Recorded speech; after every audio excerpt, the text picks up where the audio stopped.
All the honorable senators, we do have quorum now, so we will start the business of the afternoon. Kindly let us settle down.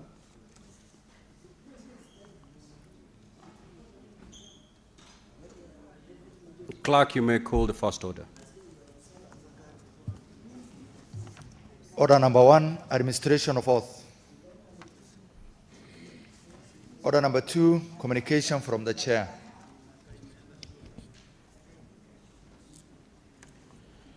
Honorable senators, I would like to acknowledge the presence in the Speaker's Gallery this afternoon, a visiting delegation of 11 members of staff of the Department of the Sergeant-at-Arms from the Parliament of Uganda. The delegation is on a benchmarking visit to the Parliament of Kenya. Now, honorable senators, on behalf of the Senate and on my own behalf, I extend a warm welcome to the delegation and wish them a fruitful visit. I'll call upon the Senate Majority Leader to extend a word of welcome, to welcome the delegation.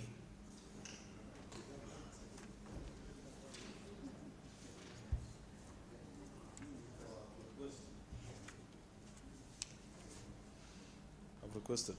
Oh, thank you. Mr. Speaker, thank you for this chance. I join you on behalf of my colleagues to welcome the visiting delegation from Parliament of Uganda, one of the parliaments that we have a closest working relationship with in the region and across the continent, who continue to interact with us and exchange knowledge between members, staff, and various people within the circle of Parliament, Mr. Speaker. I don't know the exact nature of their training, Mr. Speaker.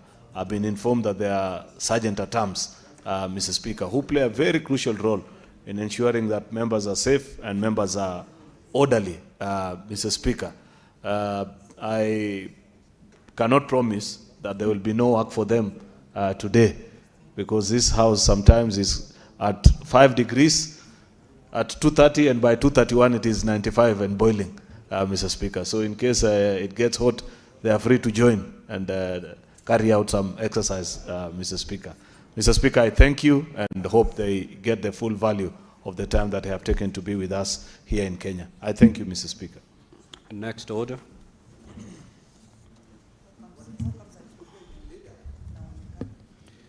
Order number 3, messages. Order number 4, petitions.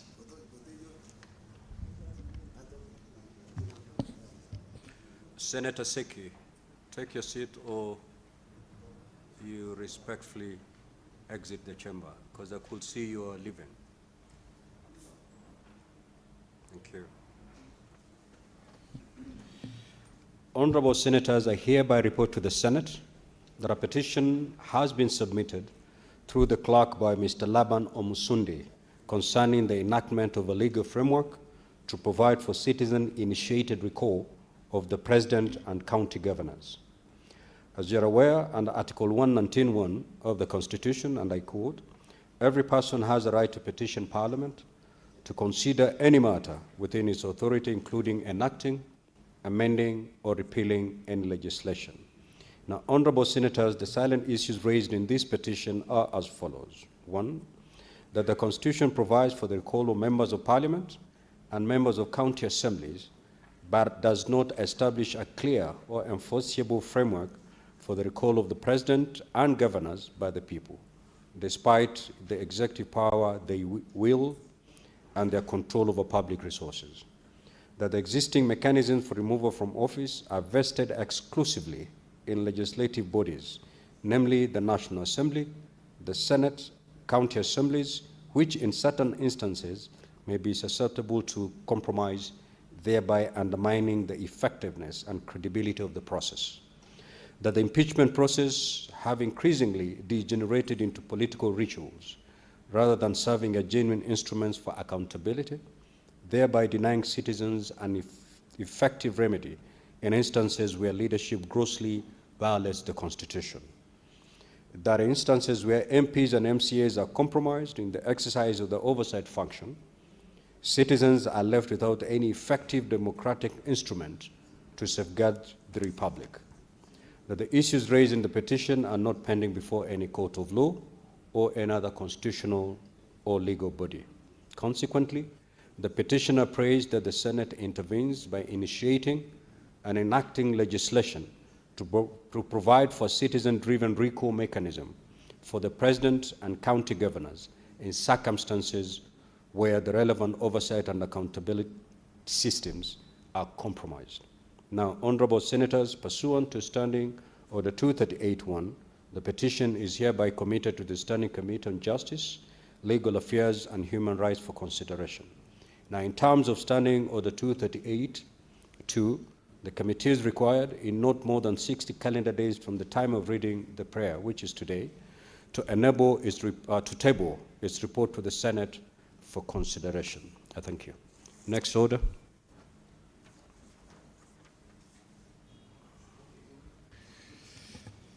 Order number 5, papers.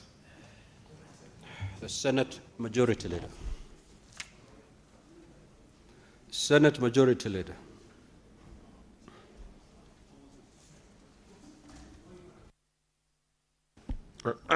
Mr. Speaker, I beg to lay the following papers on the table of the Senate today, Thursday, the 11th of February, 2026.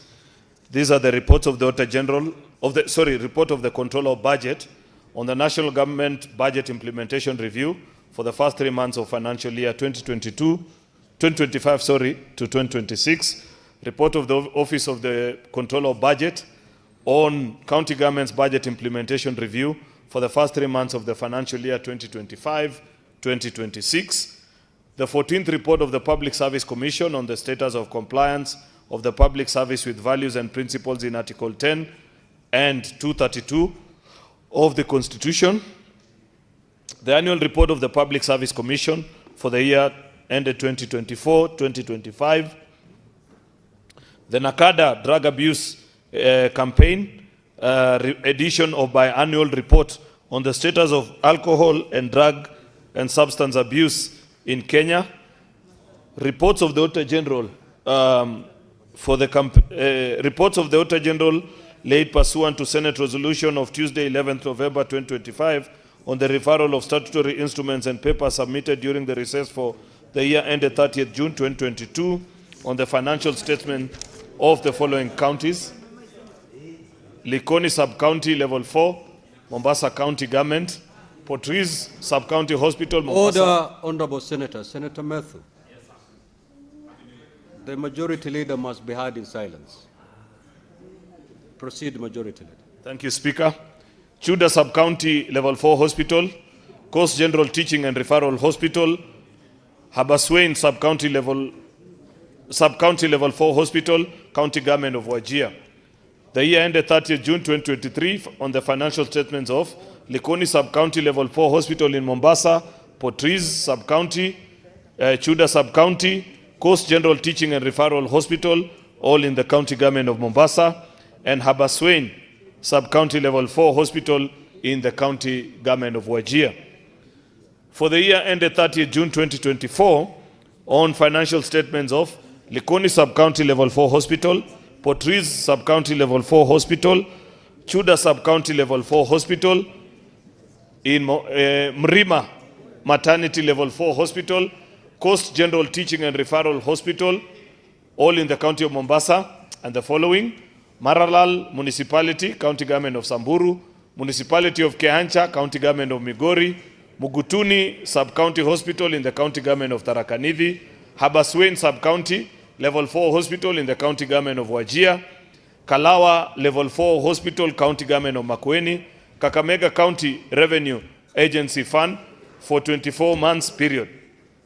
The year ended 30th June 2025 on the financial statements of the County Executive of Kwale, County Assembly of Kwale, County Revenue Fund, County Government of Kwale; Receiver of Revenue, Revenue Statements, County Government of Kwale; County Executive of Wajir, County Assembly of Wajir; County Revenue Fund, County Government of Wajir; Receiver of Revenue, Revenue Statements, County Government of Wajir; County Assembly of Baringo; Receiver of Revenue, Revenue Statements, County Government of Baringo; Report of the Auditor General on the financial statements of the County Executive of Baringo; County Revenue Fund, County Government of Baringo; Receiver of Revenue, Revenue Statements, County Government of Homa Bay; County Revenue Fund, County Government of Homa Bay, County Assembly of Homa Bay, County Executive of Homa Bay, County Government of Homa Bay, County Executive of Tharaka Nithi, County Revenue Fund, County Government of Tharaka Nithi, County Assembly of Tharaka Nithi, Receiver of Revenue Statements, County Government of Tharaka Nithi, County Executive of Nakuru, County Assembly of Nakuru,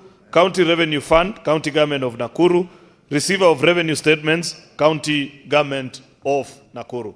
Mr. Speaker, I beg to lay. Next order.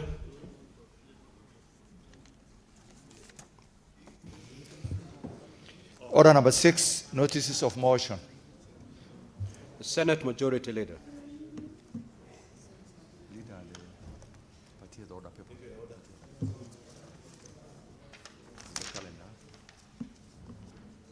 Speaker, I rise to give notice of the following motion, which is that pursuant to Standing Order number 32-1, the Senate approves its calendar for regular sessions for the 5th session from February to December 2026, laid on the table of the Senate on today, Thursday, the 12th of February, 2026.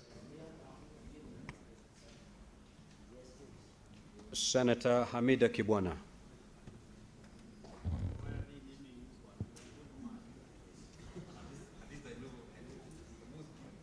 The business is dropped. The Chairperson Select Committee on Delegated Legislation.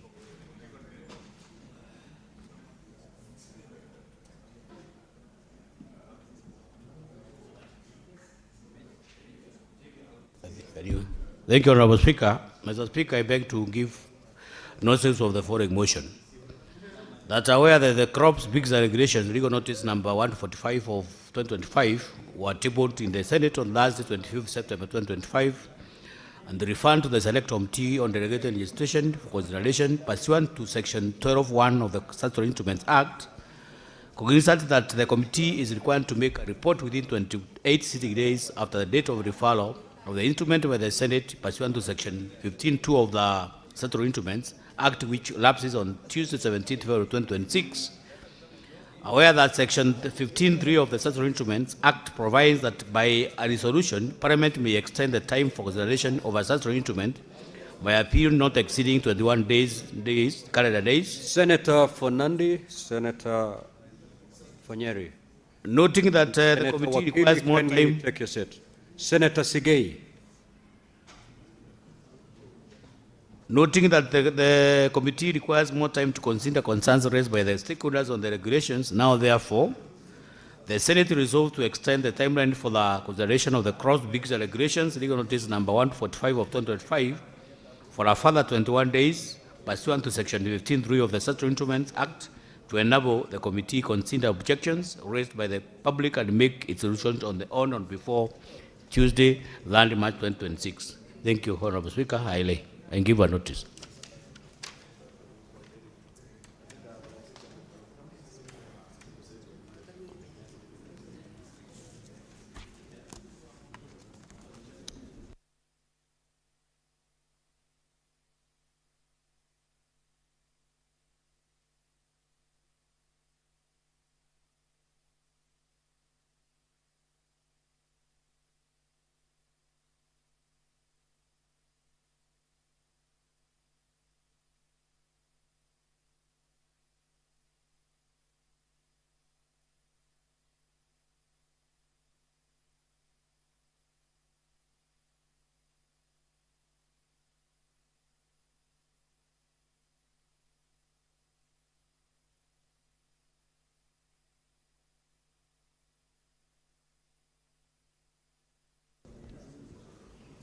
Majority Leader, there is a paper you are supposed to lay.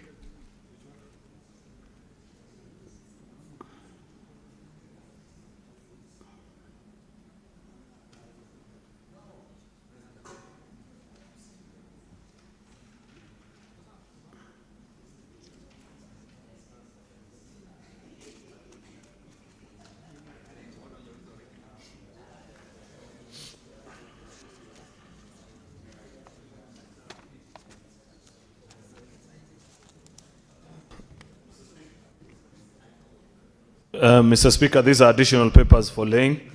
I beg to lay the following papers on the table of the Senate today, 12th of February 2026.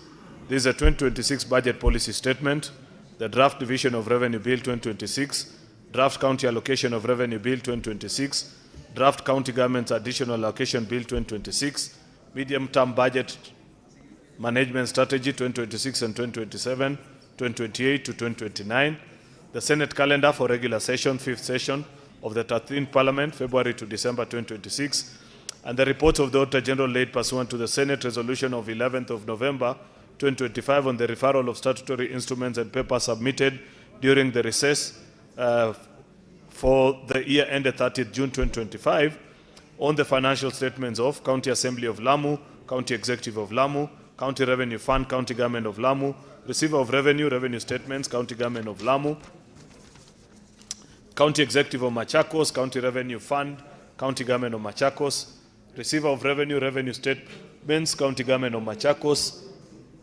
Machakos County Assembly, County Revenue Fund, County Government of Kajiado, Receiver of Revenue, Revenue Statements for County Government of Kajiado, County Assembly of Kajiado, County Executive of Kajiado, County Assembly of Kitui, Receiver of Revenue, Revenue Statements, County Government of Kitui, County Revenue Fund, County Government of Kitui, County Executive of Kitui, County Executive of Migori, County Revenue Fund, County Government of Migori, Receiver of Revenue, Revenue Statements, County Government of Migori, County Assembly of Migori, County Assembly of Kisumu, Kisumu County Executive, County Revenue Fund, County Government of Kisumu, Receiver of Revenue, Revenue Statements, County Government of Kisumu, Receiver of Revenue, Revenue Statements, County Government of Embu, County Revenue Fund, County Government of Embu, County Assembly of Embu, County Executive of Embu, Moroni Sub-County Level 4 Hospital, County Government of Kisumu, Kisumu County Referral Hospital, Gulf Water Services Company Limited, Nyakach Sub-County Level 4 Hospital,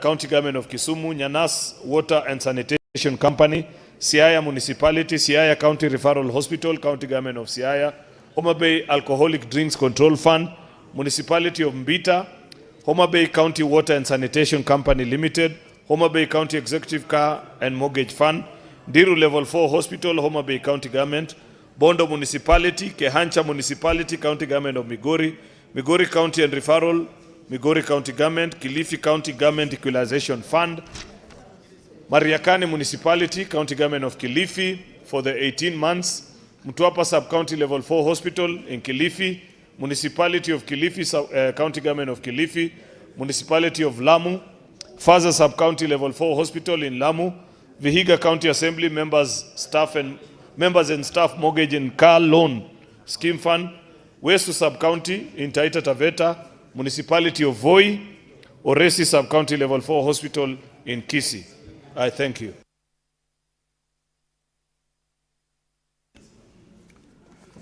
Senator Osotsi and Senator Kajwang, kindly take your seats. Now, honorable senators, I have a communication to make relating to the budgeting process for the next financial year. As you may have noted, the Senate Majority Leader has tabled the following documents: the 2026 Budget Policy Statement, the Medium-Term Debt Management Strategy 2026-2027, 2028-2029, the Draft Division of Revenue Bill 2026, the Draft County Allocation of Revenue Bill 2026, and the Draft County Government's Additional Allocation Bill 2026. As honorable senators are aware, Section 25 of the Public Finance Management Act, Senator Correa Joyce,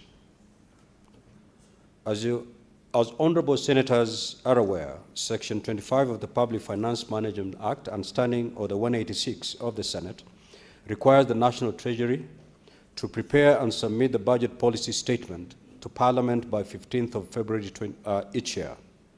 Now, honorable senators, the budget policy statement is an important financial instrument that sets out the broad strategic priorities and policy goals that will guide the national government and county governments in preparing their budgets, both for subsequent financial year and over the medium term. It contains, amongst other things, an assessment of the current state of the economy and the financial outlook over the medium term, including the macroeconomic focus.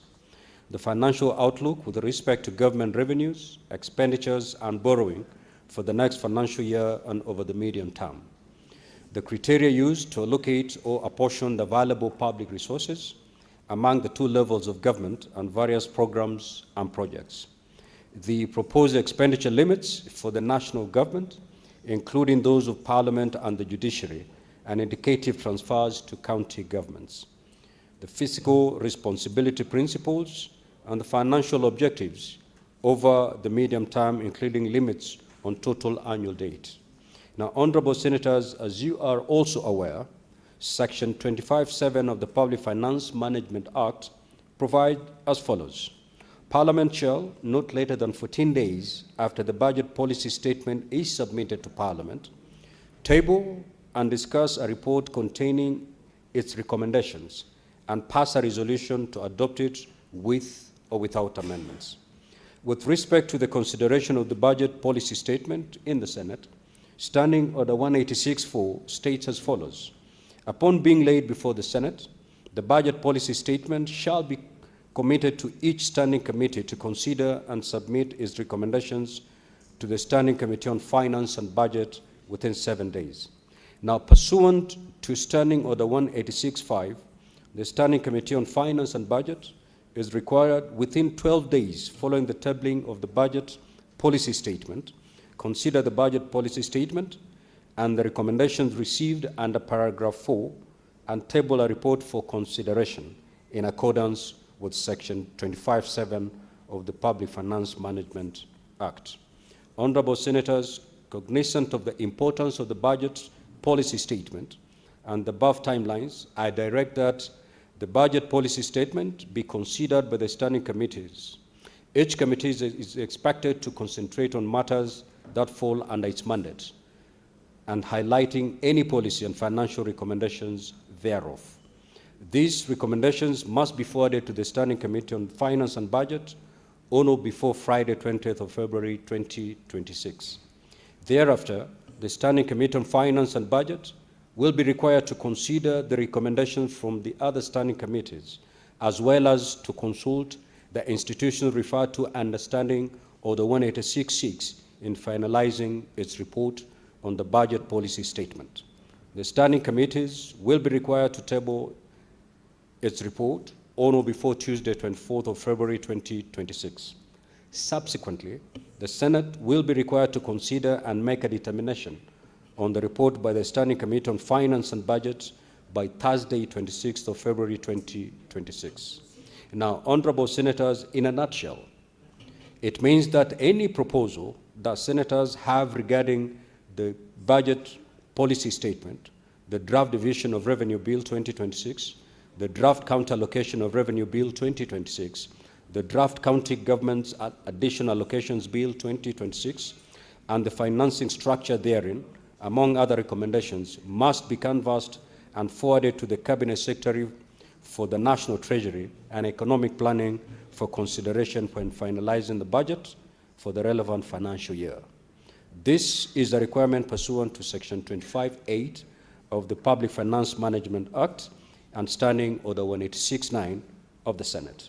In conclusion, I urge all standing committees to prioritize the scrutiny of the budget policy statement, taking in consideration our most important function of protecting the interests of counties and their governments and safeguarding devolution.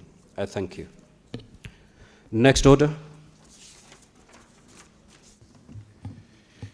Order number 7, questions and statements. Now, statements pursuant to Standing Order 53.1.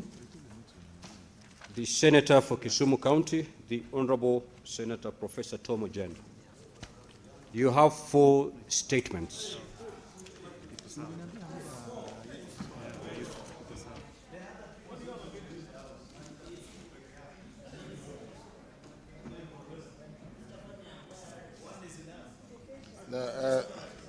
Mr. Speaker, I have 4 statements this afternoon.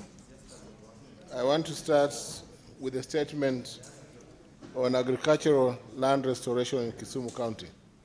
Mr. Speaker, I rise pursuant to Standing Order 53.1 to seek a statement from the Standing Committee on Agriculture, Livestock and Fisheries on a matter of county-wide concern regarding ongoing initiatives aimed at restoring degraded agricultural land in Kisumu County. Mr. Speaker, Kisumu County has recently embarked on implementing strategies to rehabilitate degraded farmland with the objective of enhancing agricultural productivity and strengthening food security. In the statement, the committee should, 1, address the extent of agricultural land degradation in Kisumu County and specific strategies currently being implemented for restoration. 2, the resources allocated as well as the timelines set for implementation of restoration programs. And 3, the measures to ensure sustainable agricultural productivity and resilience against climate change and environmental Senator conditions. Kinyua and Senator Thangwa, kindly take your seats. Mr. Speaker, sir, my second statement is on criminal gang activity and public security in Kisumu County. I rise pursuant to Standing Order 53-1 to seek a statement from the Standing Committee on National Security, Defense and Foreign Relations on a matter of county-wide concern regarding criminal activity and public security in Kisumu County. Mr. Speaker, in the recent past, government agencies have mounted operations targeting criminal gangs implicated in extortion, robbery, and other violent acts within Kisumu County. These operations follow heightened concerns over rising insecurity and threats to the safety and well-being of residents. The situation, Mr. Speaker, has raised public alarm and calls for clarity on the measures being undertaken to restore order and safeguard communities. In the statement, the committee should address the following: 1, the scope, progress, and current status of the ongoing operations against criminal gangs in Kisumu County. 2, the measures being implemented to prevent recurrence of gang-related crime and to strengthen security in the counties. 3, the support mechanisms available to affected communities, including protection of residents, accessible reporting channels, and rehabilitation programs for former gang members, who are many. Mr. Speaker, my third statement is on the strategic enhancement and performance of Kisumu International Airport. I rise pursuant to Standing Order 53-1 to seek a statement from the Standing Committee on Roads, Housing and Transportation on a matter of county-wide concern regarding strategic enhancements and operational performance on Kisumu International Airport. Mr. Speaker, Kisumu International Airport is a key regional gateway linking Western Kenya to domestic and international markets. While recent developments, including the commissioning of a modern air traffic control tower, are commendable, the timely completion of critical infrastructure works and the extent to which these investments are translating into improved operational efficiency and economic impact continue to be of concern to the country. In the statement, Mr. Speaker, the committee should address the following: 1 is to address the status of ongoing infrastructural enhancements at Kisumu International Airport, including the runway extension works, cargo facilities, cold chain development, and passenger terminal improvements, highlighting timelines, milestones achieved, and any bottlenecks. 2, the operational performance of the airport following the commissioning of the air traffic control tower, including flight handling efficiency, safety performance, and airline uptake. 3, the effectiveness of cargo handling and the cold storage facilities in supporting regional exports, particularly perishable goods, and any gaps limiting competitiveness. 4, the economic impact of the airport upgrades, including changes in flight frequency, cargo volumes, tourism inflows, and employment creation. And lastly, the strategic measures proposed to accelerate completion of pending works, maximize the airport's economic contribution, and position Kisumu International Airport as a competitive regional aviation hub. Lastly, Mr. Speaker, is a statement on the delay in the completion of Kisumu International Convention Center, KICC. I rise pursuant to Standing Order 53-1 to seek a statement from the Committee on Devolution and Intergovernmental Relations on a matter of county-wide concern regarding delays in the completion of Kisumu International Convention Center. Mr. Speaker, the Kisumu International Convention Center was conceived as a strategic facility to position Kisumu City as a regional hub for conferencing, trade, and investment, while stimulating local economic growth. Despite substantial public investment, Mr. Speaker, and the considerable time lapsed since commencement, the project remains incomplete and only partially operational. The prolonged delay has raised serious concerns regarding intergovernmental coordination, project financing, contractor performance, and overall accountability in the implementation of jointly funded public infrastructure projects. In the statement, the Committee should address the following. One, the current status of Kisumu International Convention Center, including the scope of works completed and the outstanding components. Two, ascertain the total public funds approved, disbursed, and utilized for the project by both national government and county government of Kisumu. Three, the specific factors that have contributed to the delay in completion, including delay issues related to contractor performance, funding flows, and intergovernmental coordination. And lastly, the measures in place and the timelines established to ensure the project is completed, made fully operational, and to prevent similar delays in future joint projects. Thank you, Mr. Speaker.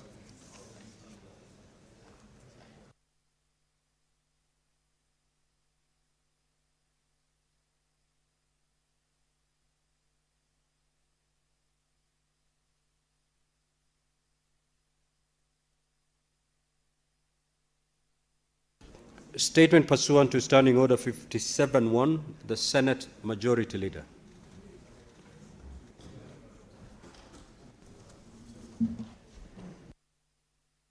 Mr. Speaker, I rise pursuant to Standing Order number 57-1 to present the business for the week that commences 17th of February 2026. Before I proceed with this statement, allow me to take this opportunity, Mr. Speaker, on behalf of the leadership of the Senate, to welcome honorable senators to the 5th session of this term of Parliament. Mr. Speaker, sir, as you had rightly observed in your communication to the Senate on Tuesday, the 10th of February 2026, our entry is already full with business. Allow me to once again highlight the key legislative business that we need to transact in this 5th session, Mr. Speaker. We have 64 bills, dear colleagues, that are pending conclusion, of which 42 are the second reading, 18 are the committee of the whole, and 4 are waiting first reading, 2 of which actually are scheduled on today's order paper. 4 motions are pending conclusion. We have 19 petitions that are pending conclusions by the respective standing committees.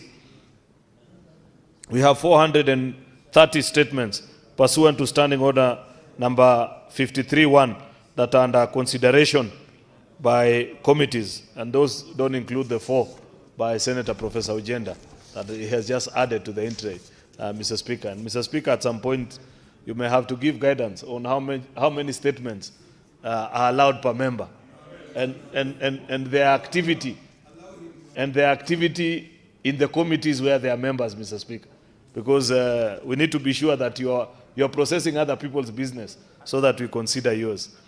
Given that this is the penultimate session of the parliamentary term, it is crucial that we seize the opportunity to cement the legacy of this Senate and set the foundation for what this Senate will be remembered for.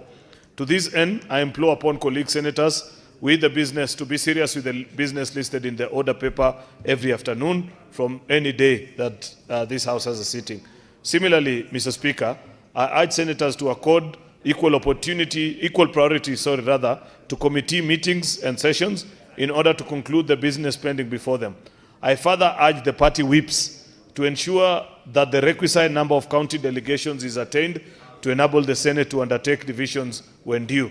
Mr. Speaker, sir, on Tuesday, the 17th of February 2026, the Senate Business Committee will meet to consider the business for the week. Tentative business for that day will include business not concluded from today's order paper, as well as business indicated in the notice paper. The tentative business for the morning and afternoon sittings on Wednesday, 18th February 2026 will include the business not concluded from Tuesday's order paper and the following.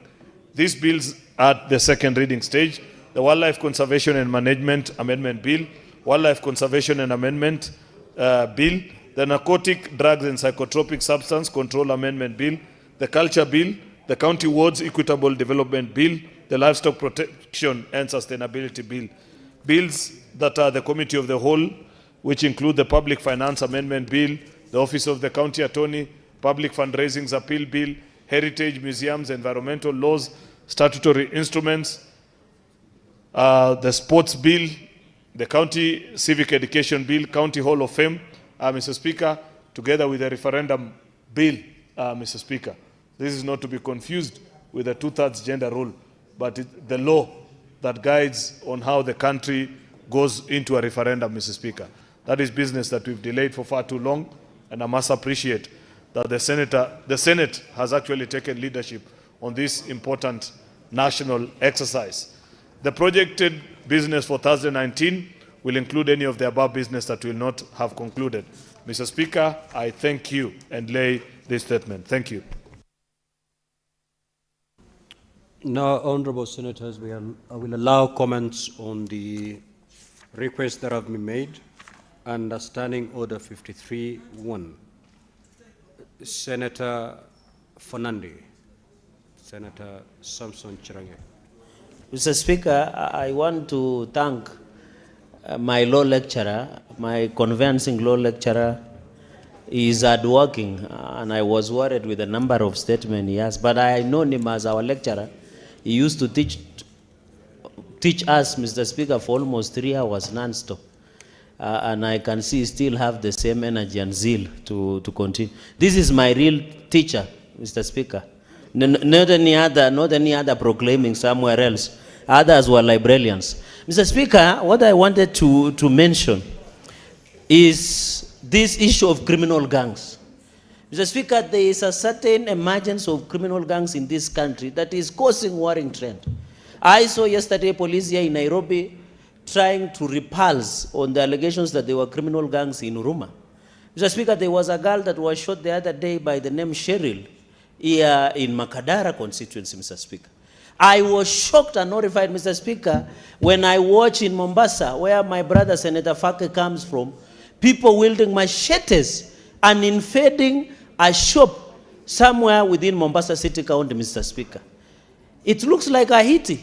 In fact, the first time, Mr. Speaker, that video was sent to me, I was shocked that, Mr. Speaker, I was shocked that there were people who were forcibly entering into a shop somewhere in Mombasa, in Mutwapa, to be precise, Mr. Speaker, in Mutwapa.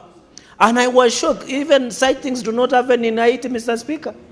I want to call to upon, and I want to thank the Inspector General of Police because he appeared before the Senate Public Accounts Committee today, Mr. Speaker. I want to appeal to him. There must be a strategy on how to fight criminal gangs. Mr. Speaker, my worry as we go to the election mood, these criminal gangs will be transformed to be used to terrorize, Mr. Speaker, for political expedience, Mr. Speaker. So I want to appeal to the Committee of National Security and Foreign Relations. Please, what we saw in Mombasa, what we are seeing in Kisumu, what we are seeing in Nairobi here, Mr. Speaker, what we are seeing in Eldoret City, Mr. Speaker, and many other counties, Mr. Speaker, this issue must and should be dealt with once and for all. And I want to thank Professor Tom Ojenda that we should stop. We should eliminate. Mr. Speaker, the only final point I want to make, could it be these county governments, Mr. Speaker, I don't know when you were the governor, there is a new habit in town that governors are now recruiting enforcement officers, but they are turning them into militia, like Trans Nzoia, Mr. Speaker. And I have the record to prove. Say that they flock, deal with senators who want to ask questions, Mr. Speaker. Why are we, and we asked the police, Mr. Speaker, the Inspector General, when he appeared today before Public Accounts Committee, Mr. Speaker, that why are you allowing governors to come up with enforcement officers, and then they turn them into mini militia to use for political expedience, Mr. Speaker? These are the issues we must deal with. And I want, Mr. Speaker, in conclusion, to thank the Inspector General of Police because he confirmed to the committee chaired by Senator Moses Kajwang that any governor who will defy the summonses and invitation under Article 125 of the Constitution of Kenya 2010, the Inspector General of Police and the police will not hesitate to produce them before will not have been corrected, will not hesitate to arrest them and present them in handcuffs before the committee, because these are the fugitive of accountability, Mr. Speaker. These are fugitive of transparency. And I want to thank the Inspector General of Police, and some of us will be ready not only to shoot, but to shoot from the hip, Mr. Speaker. With those many remarks, I yield back the mic. Yes, Senate Majority Leader. Mr. Speaker, I'm concerned because I know earlier this afternoon we had a meeting of the leadership of the House with regards to certain matters that are of public interest concerning the Council of Governors, things that they have raised, and we resolved that there was a communication which you are to give. I'm surprised it's 3:30, Mr. Speaker, an hour later, and you are yet to speak to the House. Mr. Speaker, it's important that the country is updated on this matter. There are certain things that I want to say as Senator. There are certain things that I want to say as Majority Leader. There are certain things that certainly my colleagues want to say about what is happening. So, Mr. Speaker, I don't know what is happening and what is your guidance on this matter. If there are challenges editing, Mr. Speaker, some of us are very fluent in those things. I can volunteer, and I'll do better than Senator Matinga, Mr. Speaker, who has brought a new device, Mr. Speaker, but has included a DCP sign. Yet I know it belongs to UDA, Mr. Speaker. If you look at one of the symbols on this tablet, Mr. Speaker, it is something that Senator Matinga deserves punishment from the party that sponsored him to Parliament. So, Majority Leader, what guidance do you require from the Chair? When will you give that communication, Mr. Speaker? Because certainly that is the most important business that members want to transact this afternoon. We want to listen to that statement and certainly say a thing or two about what is being discussed out there. Because, Mr. Speaker, you know, that's a grave matter. As we are walking outside there, people are looking at us suspiciously, Mr. Speaker. There are young men in this house, Mr. Speaker, even whose wives are about to suspect that they have other families, Mr. Speaker. Because if what the governors are alleging is true, and we don't go on record, then they'll be asking, where does that money go to, Mr. Speaker? Because I know some of the brokest people in the country are some of the people I see here, Mr. Speaker. Yes, Senator Kathuri. Honourable Speaker, actually, it's only that the majority leader has left the podium before I informed him. Mr. Speaker, since I've been around for some time, Mr. Speaker, and any communication from the chair has never been a public debate, Mr. Speaker. Because even if you hand a meeting somewhere, even with the leadership, Mr. Speaker, matters to do with the communication from the chair. No senator can preempt what you want to do. Because the sitting, this also will sit up to 6:30 p.m., Mr. Speaker.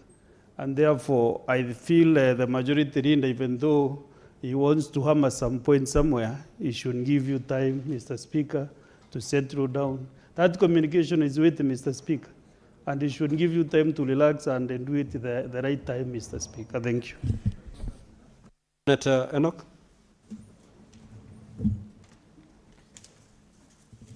Thank you, Mr. Speaker. Mr. Speaker, two things. One, I think the majority leader is speaking from a position of information that is private to a discussion where we all sat as leaders.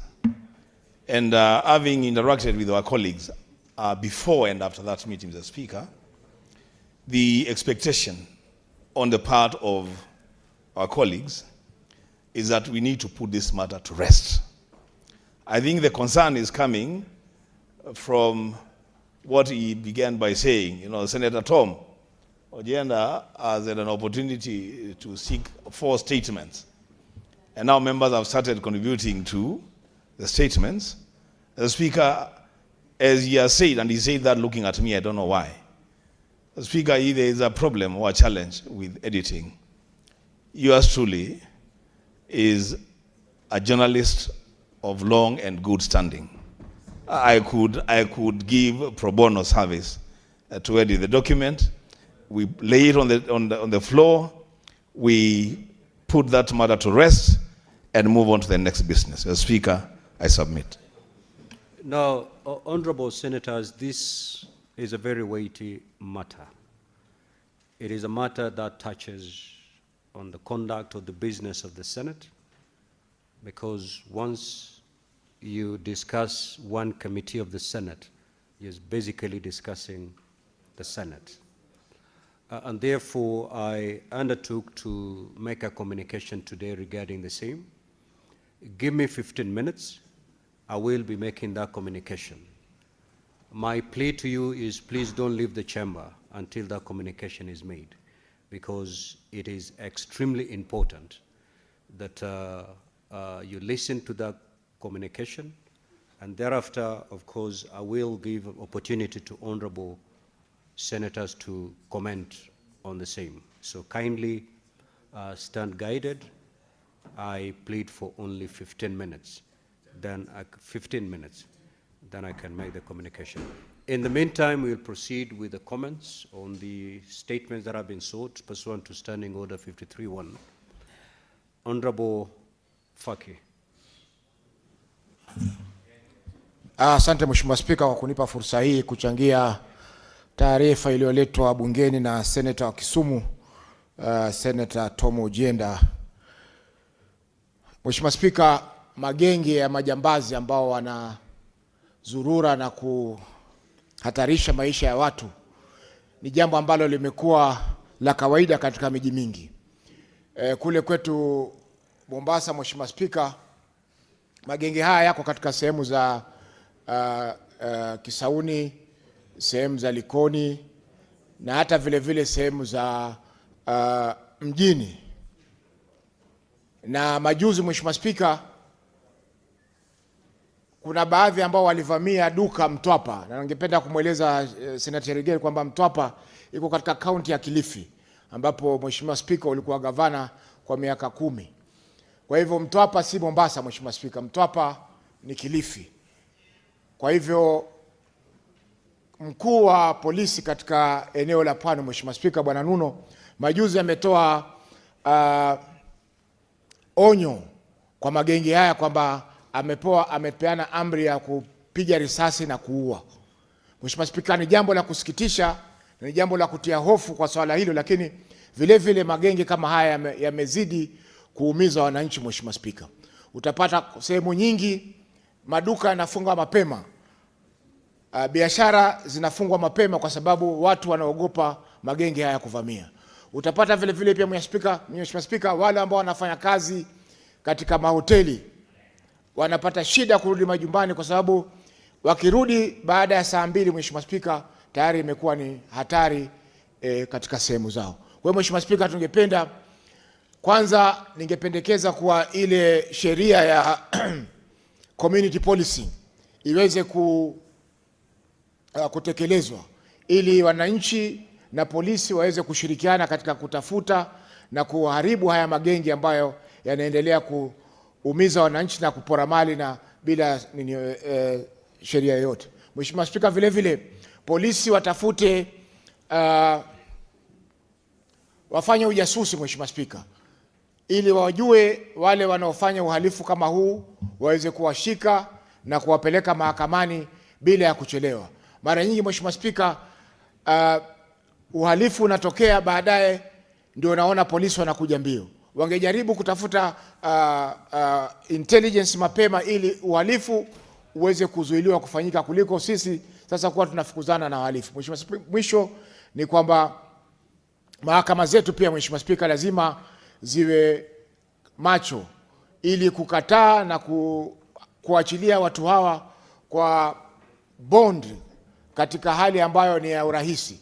Kwa mfano Mheshimiwa Spika, bondi za watu ambao wanapatikana na silaha ama wanapora watu mali lazima ziwe juu kabisa, ili mtu anapopewa bondi ya kwa mfano $1,000,000 ama $500,000, familia iweze kushindwa kuweza kumtoa mtu yule ili aweze kubaki ndani mpaka kesi itakapokwisha. Hivyo basi Mheshimiwa Spika, tutapunguza visa ambavyo vinaendelea vya uhalifu kama huu.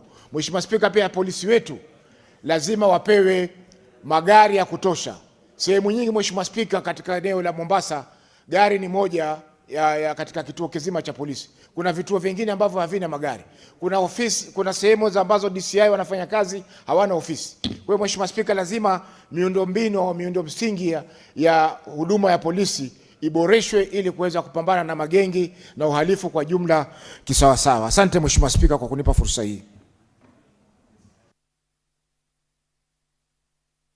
Honorable Senator Methu. Thank you very much, Mr. Speaker, sir, for the opportunity to give my comments, especially on this statement that has been sought by Senator Professor Ojienda on the existence of gangs in most of our towns. Mr. Speaker, sir, the one thing that we cannot allow and the one thing that we must condemn is the creeping back of lawlessness in our nation, Mr. Speaker. And my comments, Mr. Speaker,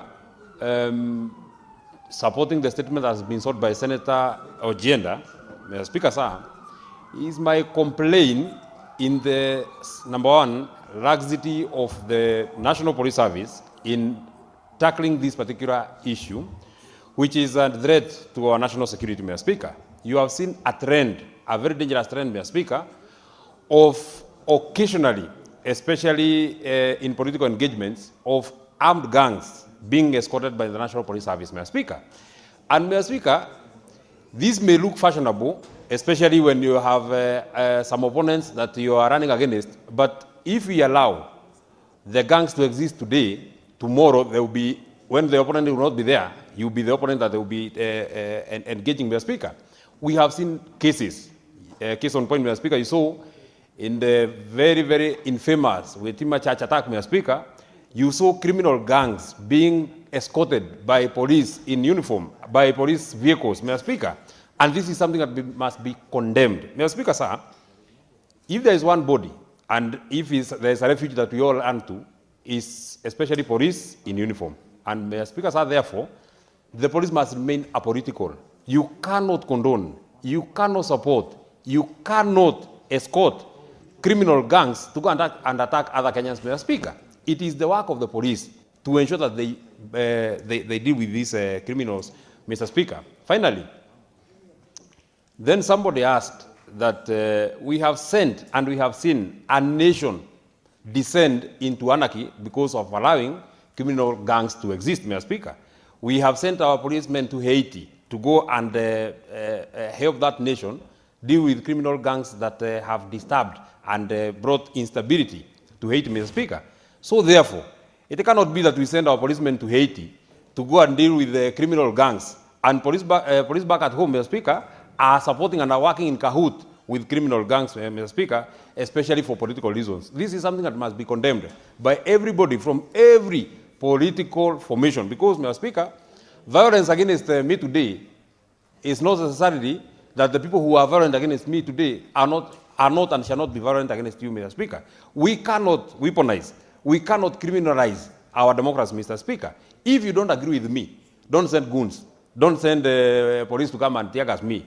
Go and organize your meeting and come and say, so and so was in this place, and what they said, I don't agree with it, Mr. Speaker, and so therefore, this is what I think is the correct position, Mr. Speaker. But this issue of policemen, goons being used, just this Sunday, Mr. Speaker, on our way from Jambidi to a place called Naivasha, the police were wailing us with goons, Mr. Speaker, in some place called Githafai, trying to stop us from going to attend a political rally in Nakuru. The people of Nakuru are very welcoming. They were waiting for us.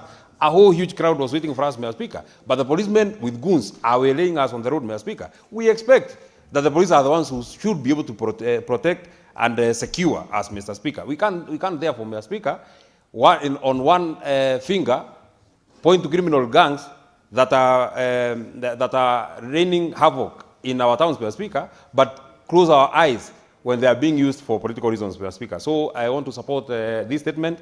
The National Police Service must remain apolitical. They must ensure that they address this emerging trend, Mr. Speaker, because if we allow it to gain root, Mr. Speaker, then we shall not have a nation. Thank you. Senator Wambua. Thank you, Mr. Speaker. Mr. Speaker, I also want to add my voice to the statement on the emergence of criminal gangs. Mr. Speaker, truth be told, this is not an isolated case in Kisumu County or in Nairobi or Mombasa. It has become a nationwide catastrophe. Mr. Speaker, we have criminals who have developed very, very high levels of confidence and levels of impunity never witnessed in this country.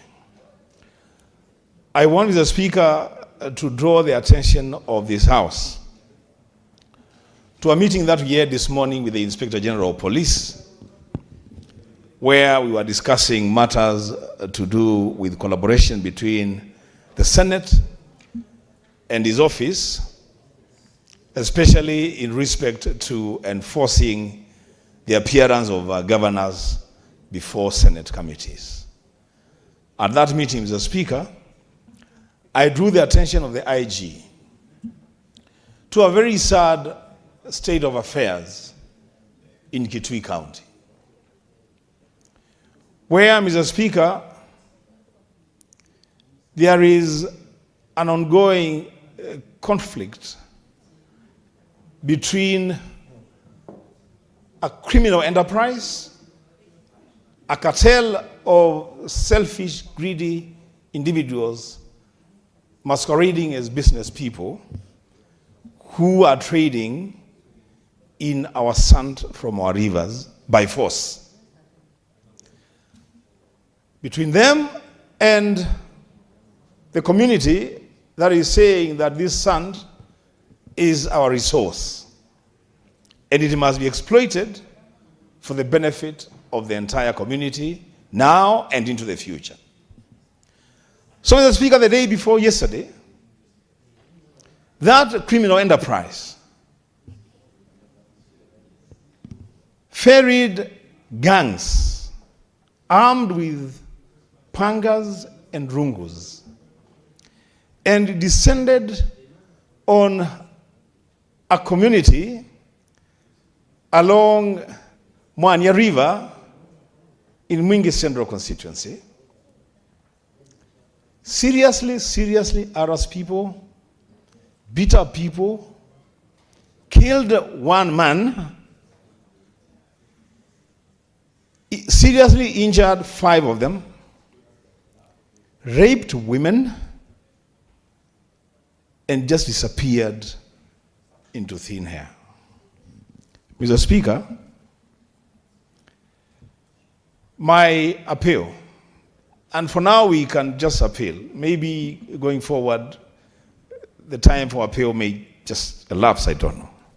My appeal, Mr. Speaker, is that the Inspector General of Police will take his commitment to the Senate this morning very, very seriously. That there is nobody in this country who is above the law. That everybody, including himself, myself, and everybody in this country, is a subject of the law.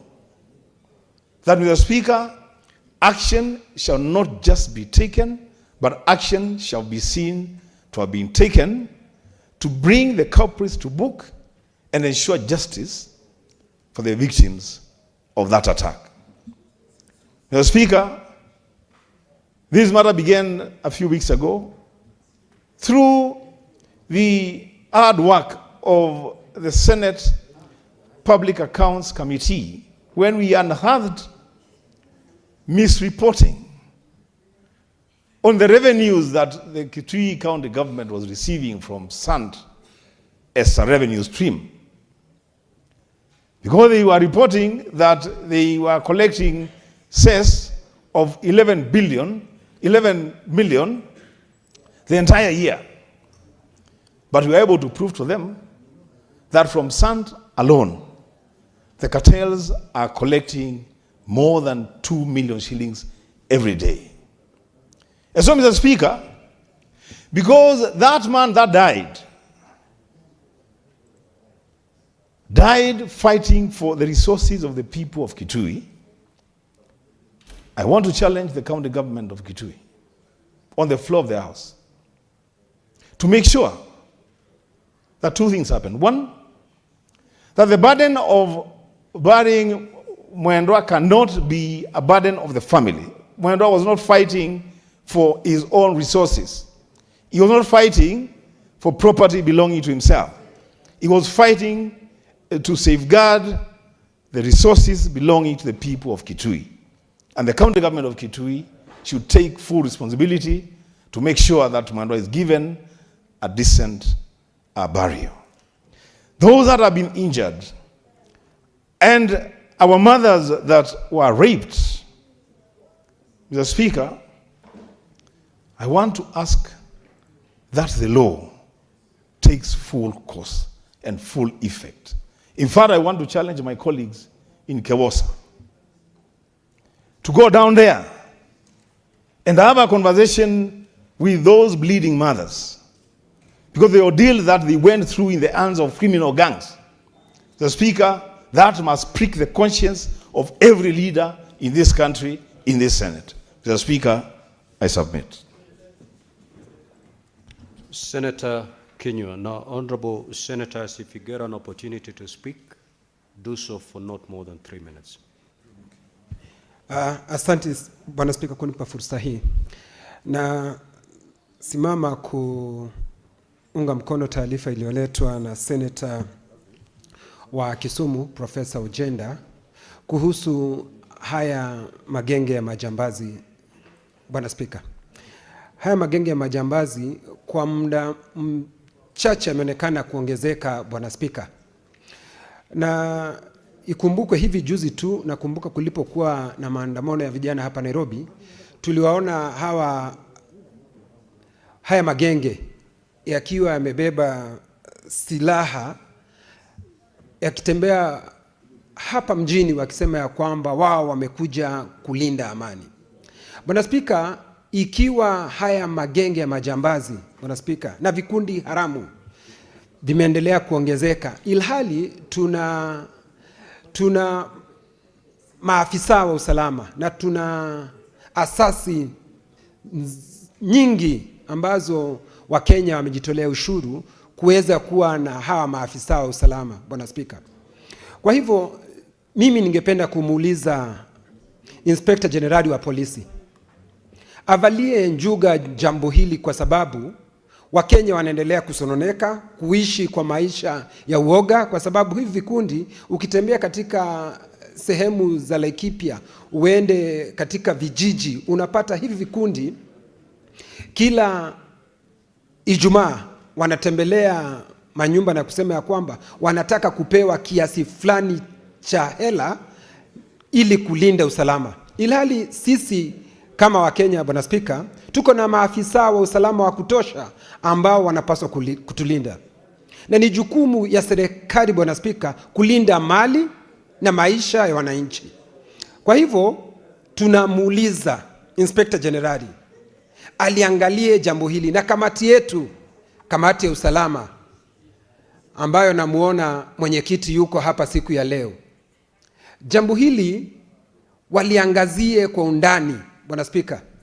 Kwetu Laikipia kuna hili genge la majambazi ama kikundi haramu kinajulikana wazi, Bwana Spika, na kuhangaisha watu, si kwa vijiji, masokoni, kwa mabasi, kila mahali, Bwana Spika. Na wakati tunapohangaishwa namna hii na hivi vikundi haramu, tuna serikali na tuna yule ambaye anahusika. Na si Inspector General peke yake, Bwana Spika, tuna waziri wa usalama ambaye alikuwa ni mwenzetu hapa.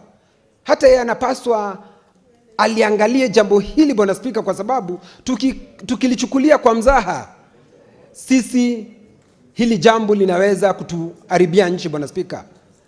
Kwa sababu kuna kisingizio, watu wanasema ni ya kwamba pengine hawana kazi, wanalipwa pesa fulani, ilhari, Bwana Spika, tumelipa hela za kutosha kwa maafisa. Senator Olekina.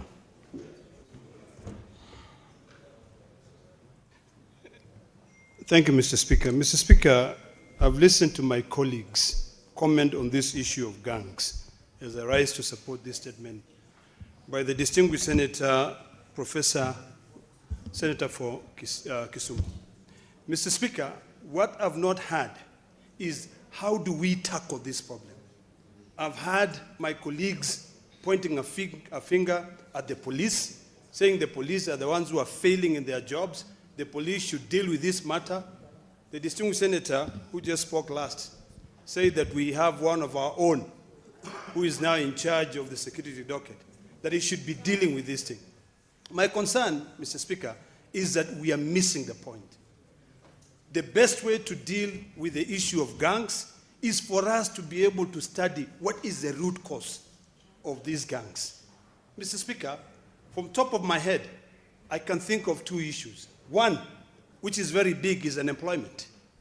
Number two is that unless we deal with the issue of rural and urban migration, there is no day that will stop having problems in Kisumu, in Nairobi, in Mombasa, in big cities, Mr. Speaker. So the first thing we must do as a senator of this republic is to be able to work with our county governments, and for our county governments to now re-engineer their CIDPs to be able to incorporate projects that can be able to provide employment to the youth. In this country, Mr. Speaker, NYS has produced best technicians, best engineers, best boiler operators. Why can't we think of a way, Mr. Speaker, that we now look at our CIDP? Mombasa County, Kilifi County, Nairobi County, look at your CIDP and say, we need now to readjust so that we can be able to end this issue of unemployment. Mr. Speaker, it is no-brainer that gangs thrive as a surrogate for jobs offering income, protection, and purpose to idle youth. If you go to Kibera today, there are so many idle youth who are there.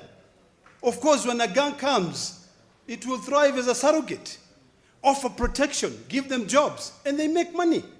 So the idea, Mr. Speaker, is that we now need to look at our social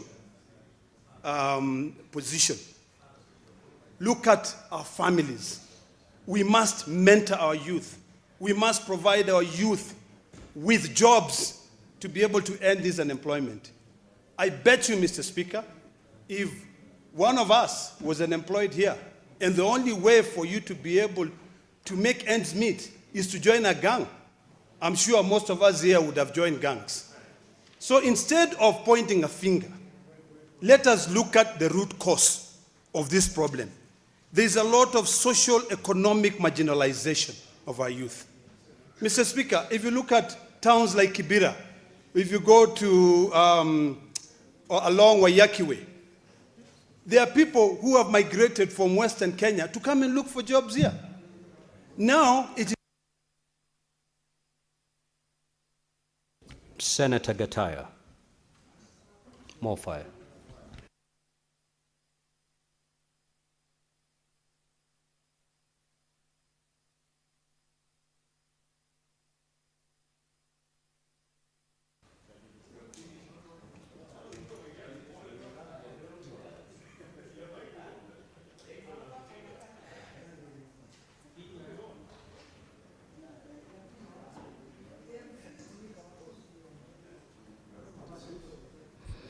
I think now I'm going to go. Honorable Speaker, I have captured the sentiment raised by Professor Counsel Tom Ojenda over the levels of insecurity in Kisumu. I think, Honorable Speaker, we have been around this country for quite some time, and we have flagged these issues for quite some time about the levels of impunity, the levels of insecurity across the country.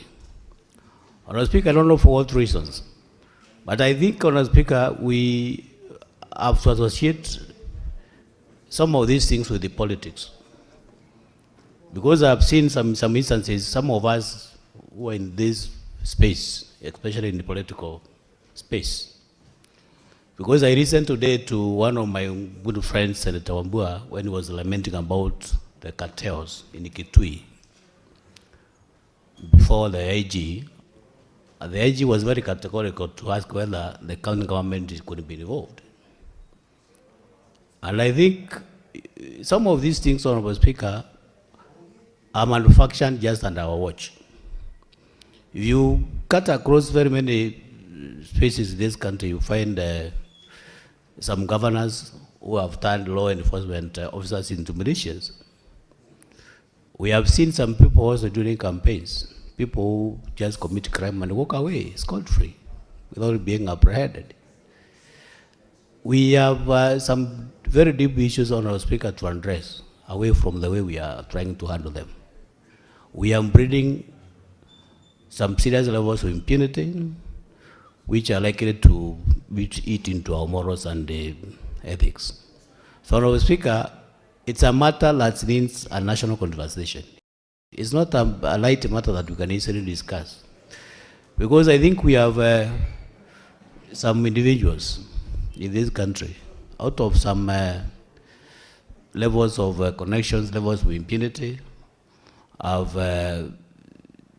in some way or the other manufactured some serious issues to do with impunity, where people just commit crime and many walk free. I have witnessed in some instances during campaigns, some politicians will just walk along with some militia, carrying weapons, carrying rungus, carrying stones, and maybe terrorizing other opponents. It's something that, as a country, Honorable Speaker, we need to address, regardless of our political affiliations, regardless of our where we want to push our politics. It's all revolves around politics.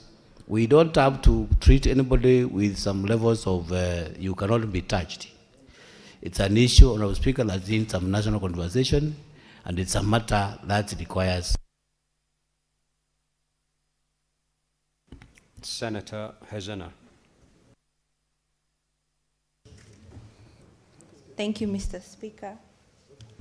And I rise to contribute to the statement by the Senator for Kisumu, Honorable Professor Tom Ojenda, on the rise of gangs. Mr. Speaker, from the contributions of my colleagues, it's clear that the rise of gangs has become the newest menace across the country, because I've heard of a county in the east, I've heard of the county in the west, I've heard of a county in the southern, the coastal part, and even worse, we now have gangs in Samburu County. Mr. Speaker, it's very sad to announce that we had lost a young man by the name Kevin Kimani, who was shot at night and his chicken stolen in Maralal town a few days ago, and he was buried at Olmoran in Laikipia County. It's very unfortunate that we have to lose young lives of very hardworking young people who have decided to chart a new path for themselves and eradicate or fight poverty in their own families. That was a young man doing chicken business, being attacked by another idle man, probably high on drugs or being just being notorious. Mr. Speaker, but when we address the root cause of some of these things, at the center of it, you will discover that there is an element of drug abuse, an element of unemployment, an element of corruption within the systems, and also there is also the issue of inadequate facilitation for the law enforcement authorities. As the Senate, we need to ensure that we are proactive in ensuring that resources at the helm of the Ministry of Interior and National Coordination will trickle down to the common police officer down at the grassroots, because these are the people who are directly in charge of ensuring that there is a proper law enforcement within these counties and major towns. As the ODM, we support the broad-based government, but we also need to ensure that they are living by what they promise, the bottom-up economic agenda. That means they have to take care of the people at the bottom. And if this means the resources at the Interior Ministry should be seen at the grassroots. These police officers need to live in better shelters, they need to be paid better salaries, their vehicles need to be fueled, and they need to have the proper financial facilitation and also equipment facilitation to ensure that they are very proactive. And in that regard, I want to commend our police officers. Senator Keroche.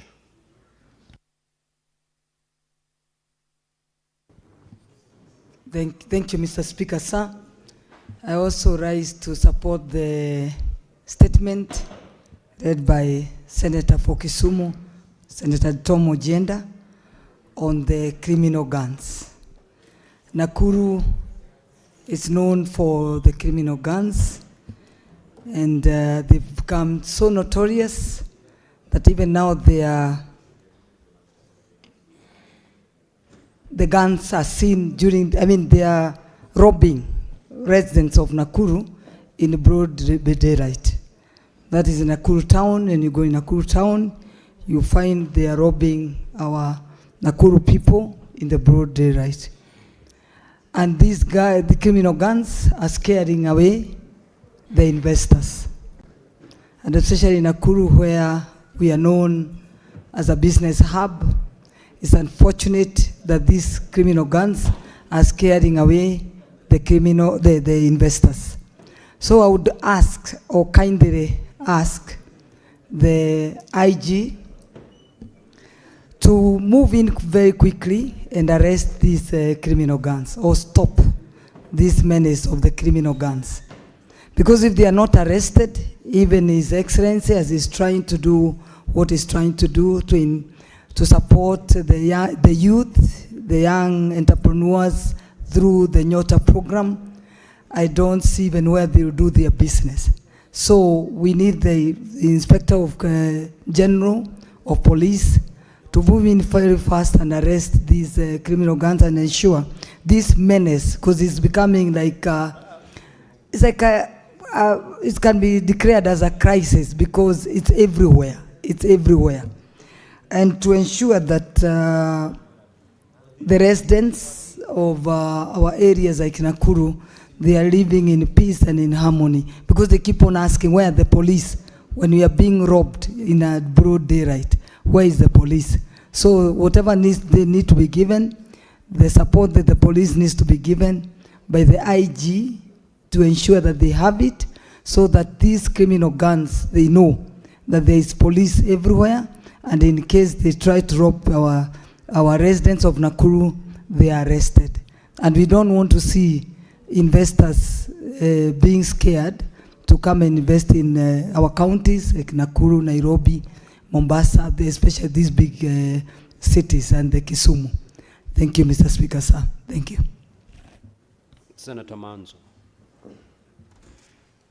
Thank you, Mr. Speaker. I wish also to comment on Professor Ojenda's request for statement from the Minister of Interior. Mr. Speaker, the gangs have really become a menace. And worse is when they operate during political rallies, it makes things uncertain, because in the process, anyone, whether a member of parliament, a member of public, can be injured. And it's a time now these gangs are dealt with.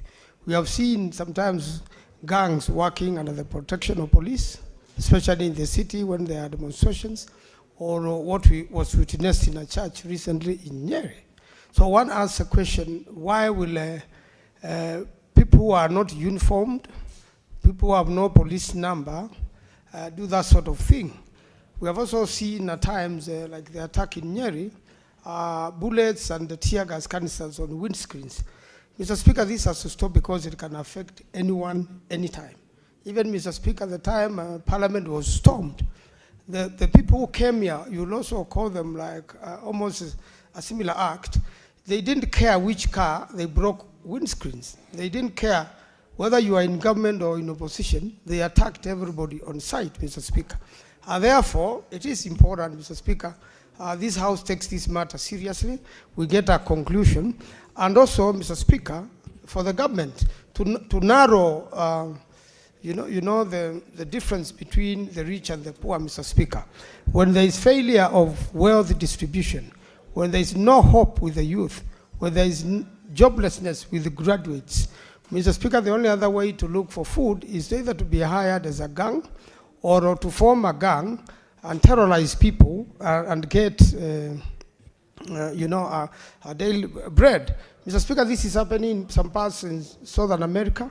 It is also happening in some parts in South Africa.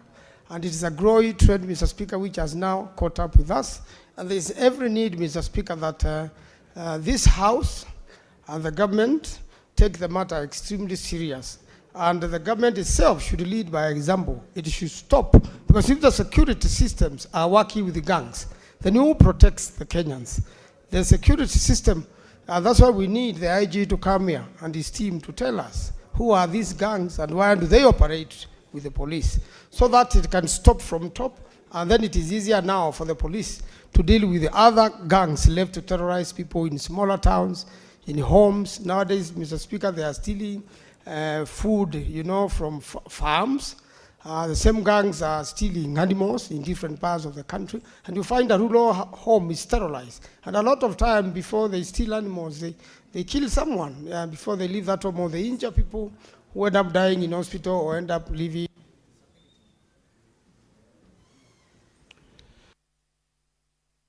Honorable Senator Andrew Omtata.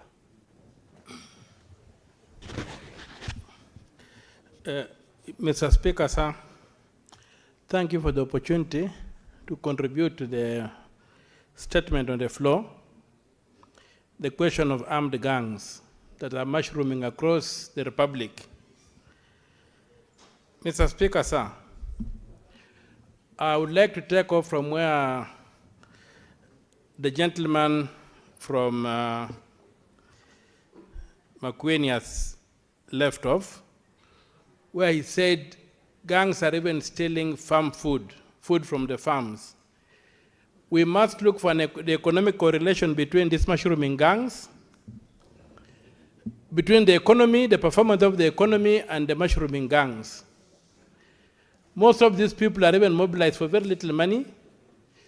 They are stealing food. They are organizing to be able to survive. So we must address the question of the ecosystem within which these gangs are operating. And I think, if my memory serves me right,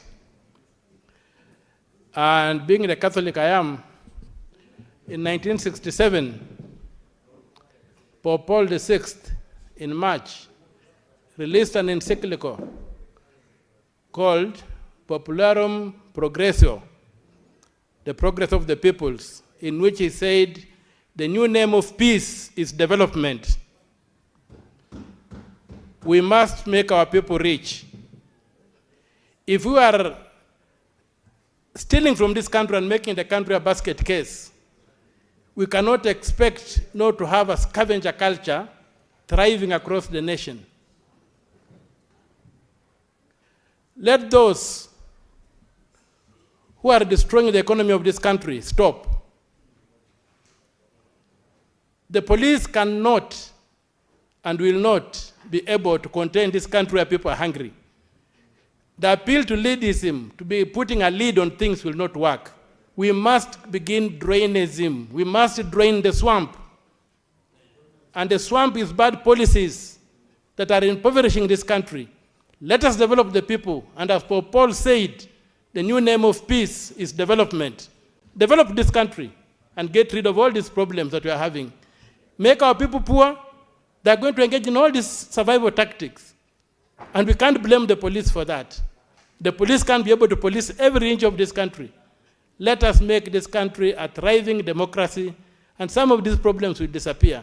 And again, I plead to those people who are destroying this country by stealing from the public coffers to stop and allow development to take root. Mr. Speaker, sir, thank you.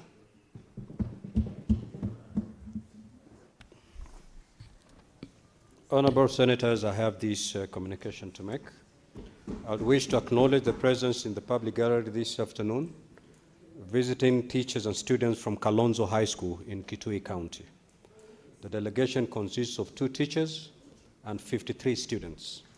In our usual tradition of receiving and welcoming visitors to Parliament, I extend a warm welcome to the delegation, and on behalf of the Senate and on my own behalf, wish them a fruitful visit.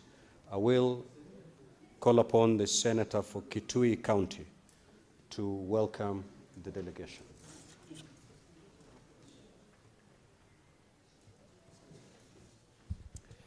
I thank you, the Speaker, for granting me this opportunity to join you and my colleagues to welcome the visiting delegation comprising of 2 teachers and students from Kalonzo High School in Kitui.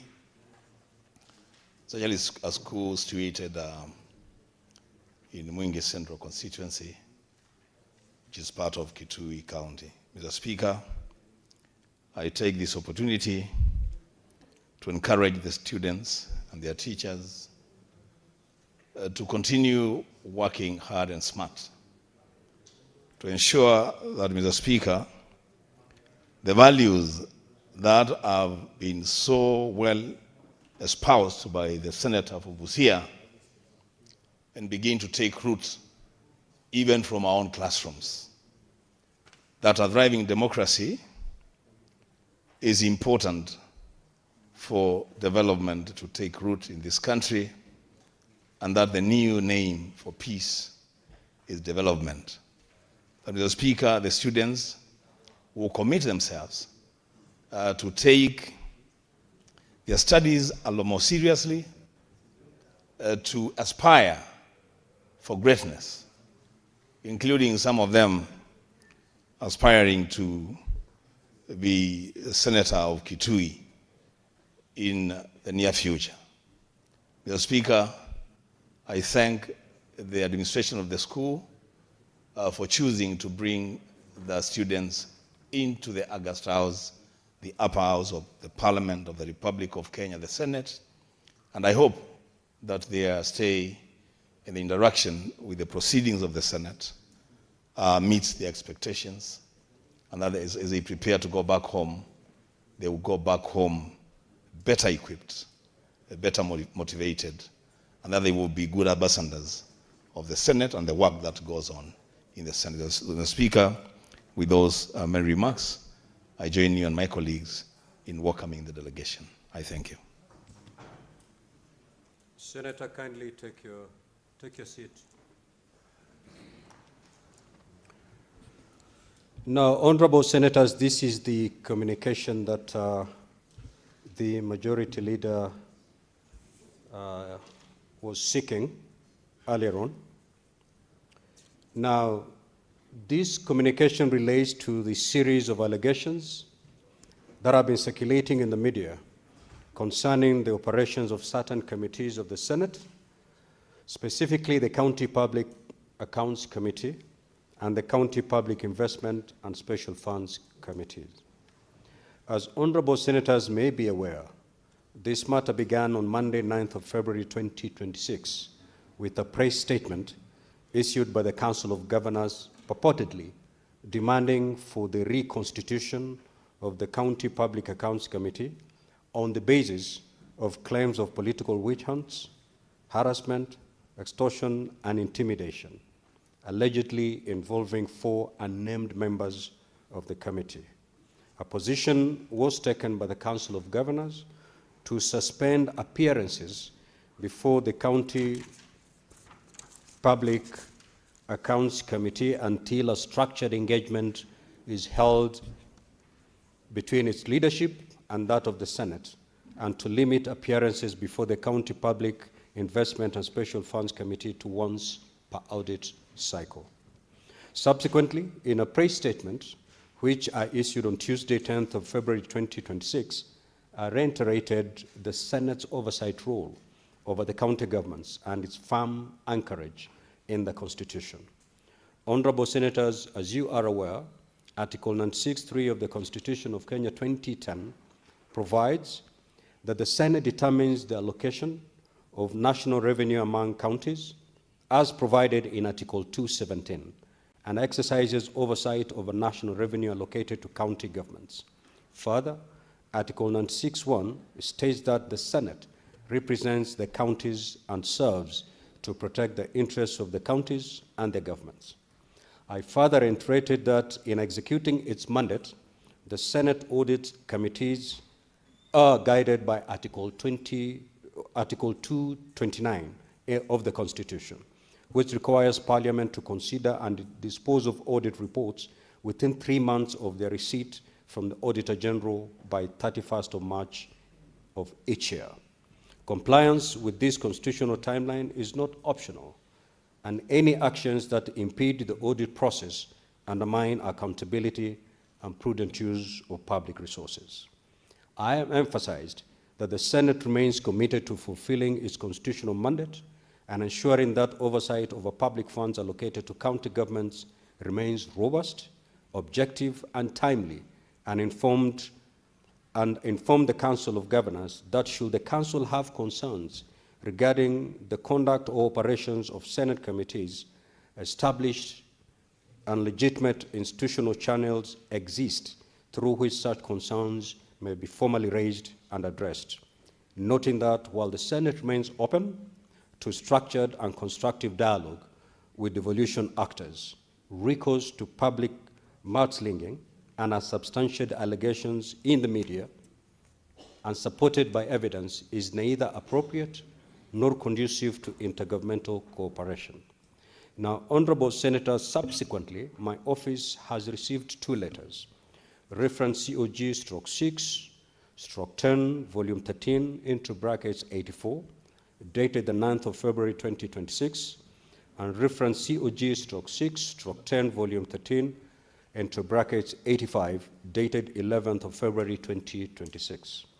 The purpose of the 2 letters from the Council of Governors is stated as being, 1, to bring to my attention that the Council of Governors' concerns and resolutions on the matter of appearances by governors before the County Public Accounts Committee and the County Public Investment and Special Funds Committee. And 2, to request for an engagement with the leadership of the Senate at the earliest opportunity to address the concerns raised with a view to developing an engagement framework with the 2 committees. In the letters, the Council of Governors further communicates the resolutions of the Council, being 1, governors shall with immediate effect not appear before CPAC until the concerns raised about the committee are adequately and conclusively addressed.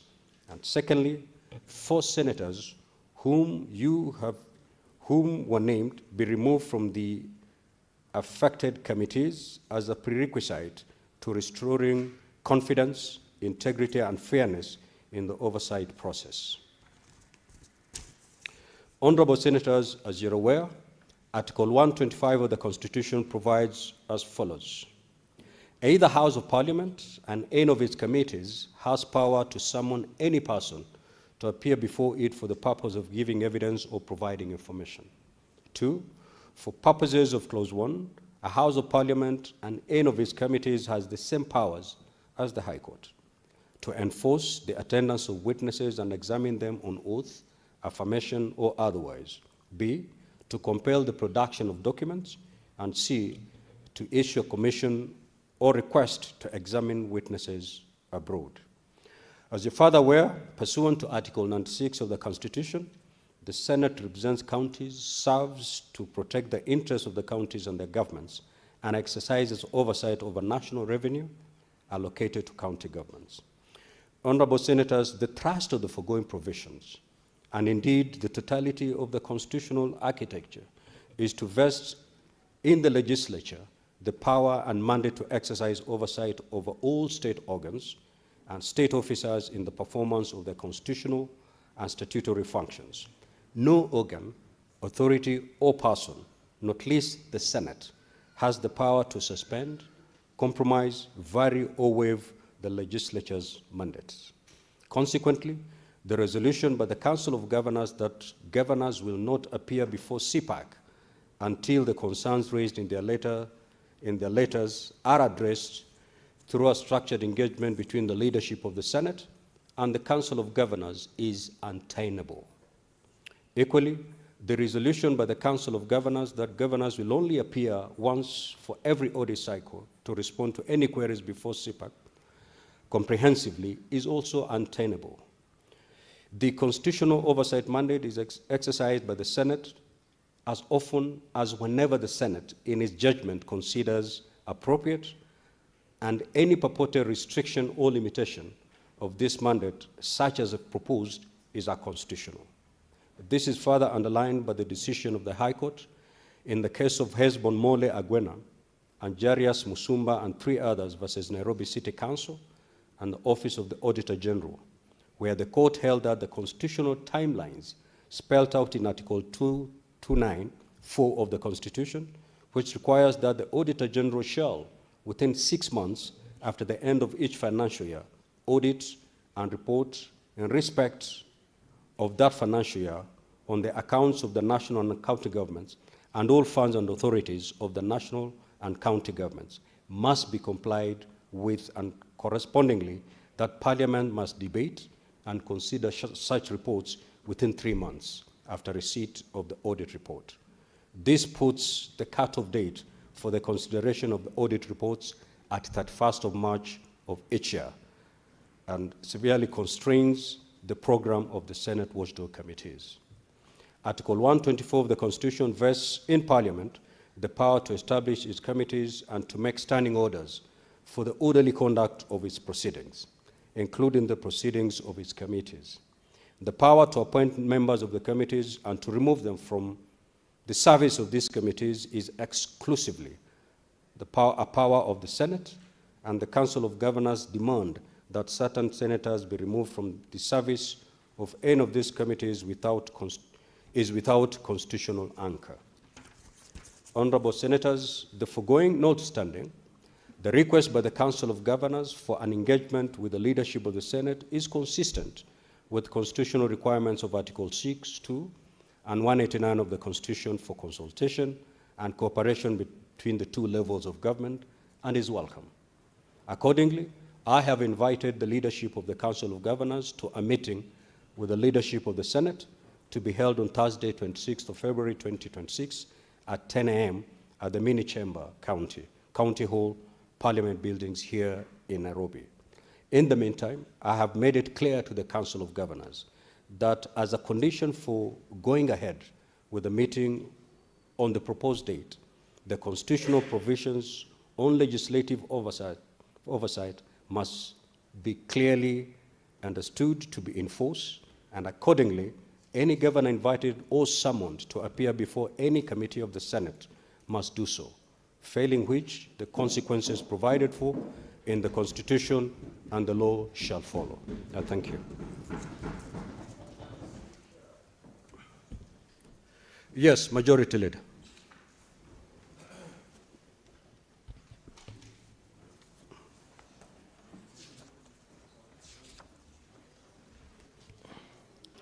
Mr. Speaker, I thank you for your communication. That gives me a little bit of comfort, at least knowing that the leadership and you have addressed and given this matter the weight that it deserves. Because as we sit here today, Mr. Speaker, we stand accused because of the actions of governors who, instead of choosing to pursue whatever grievances they may have with the committee of this House, have decided to cast aspersions, name, and say so many other unhelpful things, Mr. Speaker, which many of us took great exception of. I am glad, Mr. Speaker, and appreciate your wisdom in the communication that you have given. But just to provide clarity, I hope I heard you clear, Mr. Speaker, that for us to have that meeting as a leadership of the House on the 26th of February, it is pegged on the conduct of governors' continuous appearance before our oversight committees. And if any of them fails to appear, Mr. Speaker, then let the law follow its course. Because the Parliamentary Privileges Act, Mr. Speaker, as well as all other laws, provide for what you do with errant members of the public who fail to appear or honor parliamentary summons, Mr. Speaker. Parliamentary summons are equivalent, Mr. Speaker, to an order of the High Court of this Republic, and therefore can never be waived by a decision of people who are cooling breeze and enjoying themselves in Kilifi, Then they incite themselves like high school Form 2 students and say, oh, from today we can no longer appear before Senate. That cannot be entertained. Mr. Speaker, you cannot behave in an indignified manner. Then you want to address the House from all the corners of the country saying, oh, we shall come or we shall not come. That can never be waived. Not even you, not even this House, Mr. Speaker, because the Constitution sits at the apex of constitutional order in this country, Mr. Speaker. And it has placed a responsibility on this House on what to do when there are matters that are of concern. I would have appreciated, Mr. Speaker, what I expect a decent governor to do. If you feel you have been harassed by a member of a certain committee, somebody has reached out to you inappropriately, Mr. Speaker, you write to the Speaker and say, I have an issue that I need to bring to your attention because you're the umpire of this House. You're the one that ensures that everything that we do, how we operate, Mr. Speaker, is in accordance with the law, statute, and the Constitution, Mr. Speaker. Then you would have guided them on how to file before the Powers and Privilege Committee, a committee completely different from any other in this House, Mr. Speaker. And this has happened before. It's not the first time. Last time we had mention of such incidences. Yet, finally, Mr. Speaker, when those matters were investigated, when those members of the who are complaining were invited to appear before that committee, Mr. Speaker, they had nothing to share. Unfortunately, they had already besmirched the House, said very unhelpful things about this particular House, Mr. Speaker. That cannot be allowed to continue, Mr. Speaker. Therefore, I appreciate that you have put it on record that any governor who fails to appear before any committee of the House, as expected by the full law, the necessary sanctions must take, Mr. Speaker, President as expected, Mr. Speaker, because we cannot waive that duty, Mr. Speaker, at the altar of political convenience, Mr. Speaker. The last thing that I want to say to you colleagues is that our duty is not a very easy one. Members of the Senate are perhaps the only members actually of elected leadership positions in the country who handle no other public funds except their salary. And that should never be construed to mean that we are cheap people, that we are people that can easily be enticed, Mr. Speaker, so that any time people interact with us, if somebody asks difficult questions, then you believe that maybe there's something they want from you. That is not an accurate representation of who we are as a House of Parliament, Mr. Speaker. Therefore, I register my appreciation to you and to the leadership of this House for that very wise decision, Mr. Speaker. Let them appear so that on the 26th, I want them to come. Because there are many difficult questions beyond even, you know, Mr. Speaker, for the record, that have been an advocate saying, I don't feel that the park is doing even enough than what we need to do. Each of us here, from the counties that we represent, there are more difficult questions that are being asked by Wananchi and the people that we represent than what is even being asked in park, Mr. Speaker.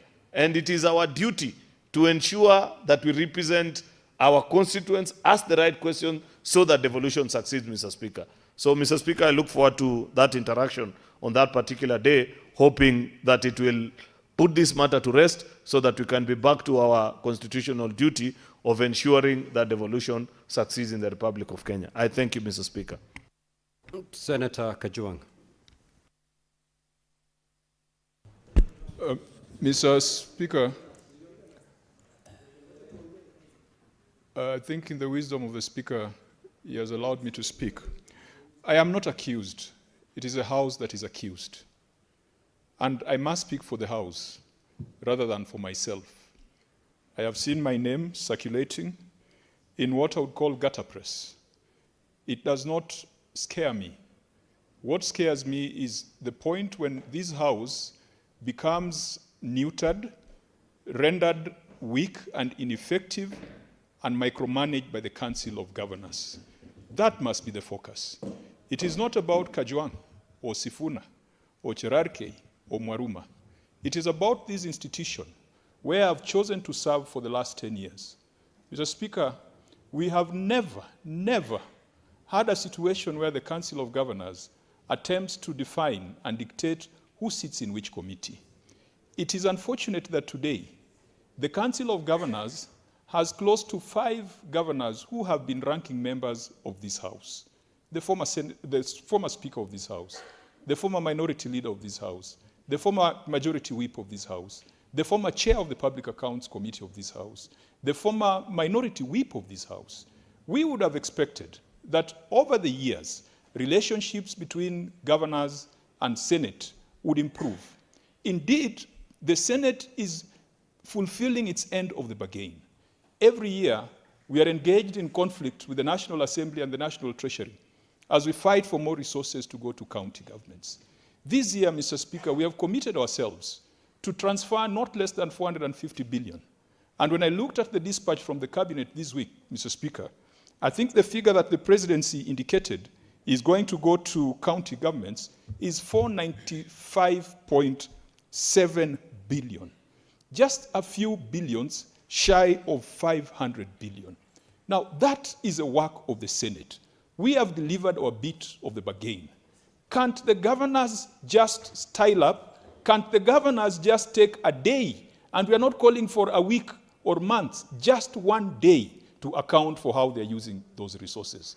Mr. Speaker, if we do not stand up for this House, today it would be Kajwang chairing the committee. Tomorrow it would be my brother, the majority whip, chairing the committee. But if that sword of Damocles coming from the Council of Governors is not severed, then this House will not be able to do anything. In a properly functioning financial system, when you are given money, you account for it before you get more. Over the last 10 years, we have not done so. Mr. Speaker, it is time for us to come up with a framework where if we are giving counties 495 billion, before they come for more, they must account. And that must be the insistence. Mr. Speaker, I want to thank this chair, I want to thank the Speaker and the leadership of this House for not reducing this to an individual problem. And Mr. Speaker, you reached out and spoke with us in the Public Accounts Committee and Public Investments Committee and told us do not go on the defensive because it is not you as individuals. This is a coordinated attack on the institution of the Senate. And you, Mr. Speaker, and the leadership, and all members of this House have spoken in unison. Mr. Speaker, allegations have been made against us. Allegations that have not been substantiated, have not been supported by evidence. The rules of debate in this House is that if you cannot substantiate an allegation, you withdraw and apologize. And members here have never hesitated to invoke that particular standing order. Mr. Speaker, I want to challenge the accusers that if they have evidence, let them do it in a proper manner, let them substantiate, and if they cannot substantiate, let them withdraw, let them apologize. Mr. Speaker, the damage has already been done. On the other hand, we as senators, the evidence of theft in county governments is documented. It is in the reports of the Auditor General. Mr. Speaker, in Tharaka Nithi, 35 million was used to buy an incinerator. The EACC has recommended that the DPP press charges. Nothing has happened. Mr. Speaker, let's put it in context because we throw around numbers. 35 million for an average Kenyan earning 30,000 shillings a month. That is his salary for 97 years. 97. Mr. Speaker, in the county of Vihiga, 5 million spent on housewarming is not our invention. It is verifiable, it is in the audit report, it is the documents of the county. A Kenyan earning 30,000 a month, that's his salary for 14 years. In Bungoma, Mr. Speaker, 3.9 million spent on lighting a Christmas tree in September. And I'm happy that the EACC has already swiftly swung in to investigate the matter. 3.9 million for a Kenyan earning 30,000 is his salary for 10 years. Mr. Speaker, in Mandera, 55 million spent on seedlings in a period of drought. 55 million for a Kenyan earning 30,000 is a Kenyan salary for 152 years. None of us is going to live long enough to earn that kind of money. In Embu, 10 million used on a border event. 10 million for a Kenyan earning 30,000 a month is a salary for 28 years. Kenyans need to be outraged by the kind of reports and the kind of stories that come out of the Senate, by the kind of revelations that are coming out of these committees. But what do our governors do? The proverbial thief who turns around and accuses the pursuer that he's the thief. We have had 2 weeks of exposes, Mr. Speaker, not our invention, not fiction, based on audit reports. What are the governors trying to do? Deflect attention and make the Senate look like they are the thieves. Yet they are the ones with documented where there is evidence, where there is proper reports of theft. Mr. Speaker, let me conclude by saying that I have never seen a situation where you go to court and the suspect insists on empaneling the bench. I have never seen, even in my football days, where the players decide on the referee. It cannot be that the Council of Governors want a user-friendly committee. I pray, Mr. Speaker, and I have firm conviction in your leadership and the leadership of this House that we are not going to accede to that request. Because if it works in Parliament, today it will be the governors, tomorrow it will be the President making a call. And once they are done with Parliament, they will go to the judiciary. And the constitutional order as we know it will completely die. Let this baby not die in our hands. Mr. Speaker, I want to thank a few counties that are outliers. They have said that they have read the Constitution and the County Governments Act, and they know that when we invite them, we never invite a mongrel called Council of Governors. We sent invitations directly to governors and counties. Narok County, Mr. Speaker, appeared before my committee yesterday. Kitui County appeared before the Public Investments Committee. Laikipia County appeared before the Public Investments Committee. My advice to the governors, we are going to fight for you to get 495.7 billion. Please, just take a day or two to come and tell us how that money has been used, how it's impacting on the lives of the people, and we shall be good. Any other matter will be sideshows that we as a Senate will not tolerate. Thank you, Mr. Speaker, for your steadfast support. I want to guarantee this House that we shall continue doing our job in the Public Accounts Committee. If you give us that opportunity, we shall be firm. We shall be very firm. But we shall also be fair. We shall be mindful and respectful. But, Mr. Speaker, where there is evidence of theft of public resources, we shall call them out, and we shall identify the thieves, and we shall tell EACC to deal with them. And, Mr. Speaker, the Inspector General of Police, I want to congratulate him because he's an appointee of this House.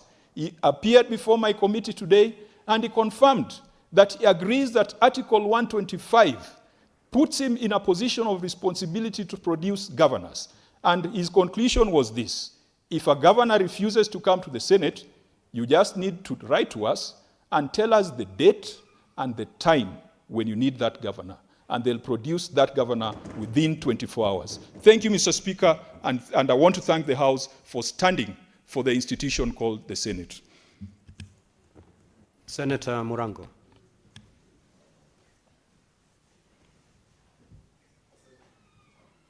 Asante sana, Mr. Speaker. Kwanza ningetaka niseme ya kwamba ni kweli kwamba yaliyosemwa na mangavana haijasemwa kwa wachache, ila imesemwa kwetu zote. Mr. Speaker, ukiona manyoya ujue imeliwa. Mr. Speaker, kitu ambayo sikuweza kuelewa ni kwa sababu walipoongea juu ya yale maneno ambayo walisema, hawakusema kama kuna kitu walipeana. Hawakuwa na shida na kusema hiyo. Lakini walikuwa na shida kwa sababu wanaitwa kuja katika kamati tofauti. Na mmoja wao akasema hata ni vizuri kukosa kuja kwa sababu ile faini ambao wanapewa inakuanga nafuu. Kwa hivyo shida haikuwa ni pesa, Mr. Speaker. Na niambie wenzangu waliotanjwa ya kwamba wasijali kwa sababu ya kuzungumzwa. Sifa nzuri inakuanga ni ya marehemu peke yake. Kwa hivyo sisi tutasemwa. Kwa sababu kazi lazima tutaifanya. Mr. Speaker, kuna kazi ambayo tumepewa kuweza kuangalia na sana sana kamati ya uhasibu. Na unajua Murina haogopi nyuki. Kama anaogopa nyuki hakuna venye anaweza pata asali. Na kwa hivyo wakati kamati ya uhasibu inafanya kazi, msiogope kusema, atasema. Na mimi ningekwambia mwenyekiti, mtu akija amekosea, fieka. Chelagei mtu akija ameiba pesa umma, fiekelea mbali. Na kama kuna kesi itakuja baadaye, sisi ndio tutakuja kuisimamia na kuisikiza. Kwa sababu tukikumbalia hawa mangavana na tabia zao zile na tunazijua, wanataka kwanza watuuzie uoga ndio tuweze kuachana na wao, waendelee na umbadhirifu wa pesa, watuondoe kwa njia ambayo sisi na ile nguvu tumepewa kikatiba. Mr. Speaker, unajua sana nilipoangalia wale walikuwa naongea. Unajua ukienda kula chakula, Mr. Speaker, alafu upate unywele kwenye chakula, huwa inashukiwa zaidi kama mpishi ana kipara. Unaanza kujiuliza zile nywele ziko chakula zimetoka wapi? Wale waliokuwa naongea pale na kutoa taarifa, mstahiki Speaker, ni kama mpishi ambaye ako na kipara. Wako na mandoa. Mmoja ni mwenye aliwasha mti kichaka ya sijui ya kusherehekea sikukuu na shilingi milioni 5. Ndio walikuwa anatoa taarifa na kejeli ili wakifikiria kwamba sisi tutawaogopa. Lakini tutaendelea kusema. Mstahiki Speaker, nikimalizia, mimi naangalia naona uhusiano wetu na mangavana unakuwa uhusiano mzito sana. Inakuwa ni kama ndoa ya Kombe na Simba Marala. Kwa sababu ndoa kama ile siku zote mkianza kutembea inakuanga ni marumbano. Kwa sababu Kombe hana mwendo na Simba Marala hako na mwendo. Hii ndoa yetu na mangavana lazima tujue tunaenda nayo mpaka wapi. Kwa sababu kila siku mangavana wakienda ongea maneno haina maana. Sisi tunakuwa kazi yetu ni kuja kuwapapasa. Mimi nasema kwamba mshale ukija usiku unarudishiwa njia hiyo hiyo usiku. Tusije tukapembeleza tena, mstahiki Speaker. Kwa sababu ni kutuzoea. Na ninajua ni kwa nini. Kwa sababu tukiuliza maswali ambayo inafaa kwenye katika kamati husika, kuliko wanjibu wanachukua miezi na wengine karibu wachukue mpaka miaka. Lakini tunapokuja na kukaa kuwauliza maswali hapa, wanaanza kuwa wakali. Kutakuwa ni sandifa gani, mstahiki Speaker, kwamba ripoti ya mwasi mkuu wakati imetoka, wakati wameanza kuitwa ndio wameanza kulalamika? Na kwa nini basi hawakuwa nalalamika moja moja? Na niulize, tangu lini katika mbio za farasi Kombe amekuwa mshauri? Kwa hivyo hakuna venye tunaweza chukua wosia wa mangavana. Ni nani atakaa kwenye kamati? Kesho watakuja waseme hatutaki huyu, tunataka Mondege, hatutaki huyu, tunataka. Kama ni hivyo, kwa nini basi tuwe na seneti? Kwa hivyo mstahiki Speaker, ningesema ya kwamba mtu kama unataka kusamehewa, nenda kanisa na ufuate Biblia huko. Lakini ukija katika jumba la seneti, utajibu maswali, utaudhika, lakini lazima utakuja kuwajibika, useme pesa za wananchi zimeenda wapi. Mstahiki Speaker,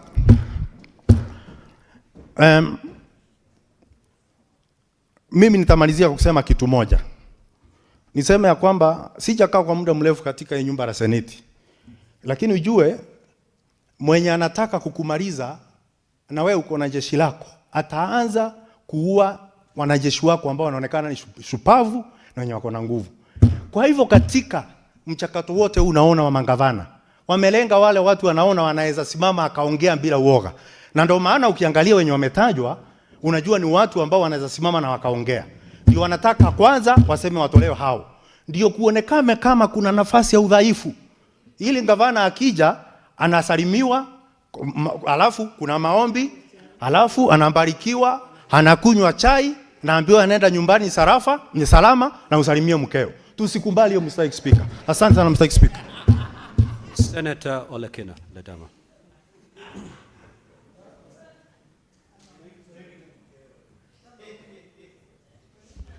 Thank you, Mr. Speaker. Mr. Speaker, let me appreciate you taking your time to be able to defend this House and for your communication.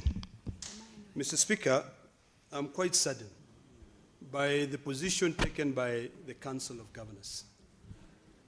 A unity that will not be able to save any individual governor from accountability.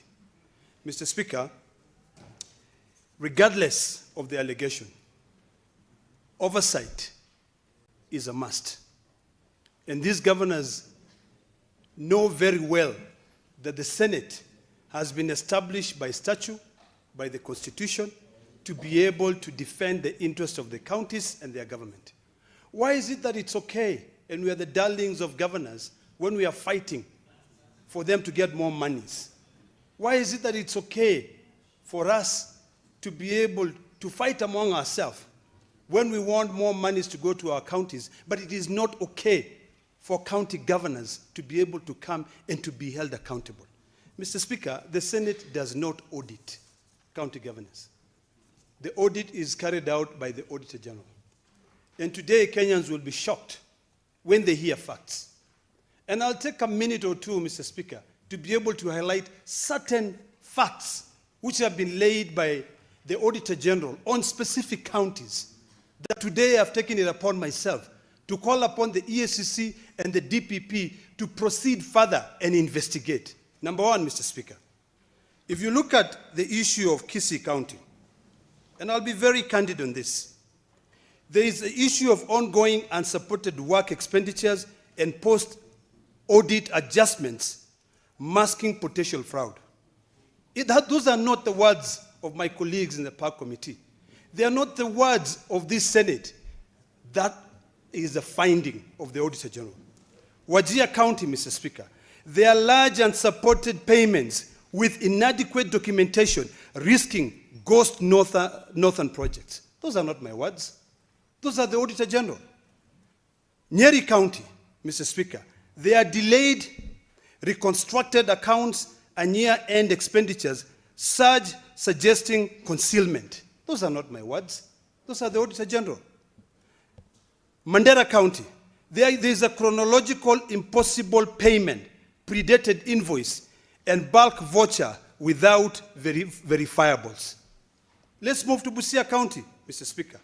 Irregular pre-audit approvals and phantom supplies disbursements.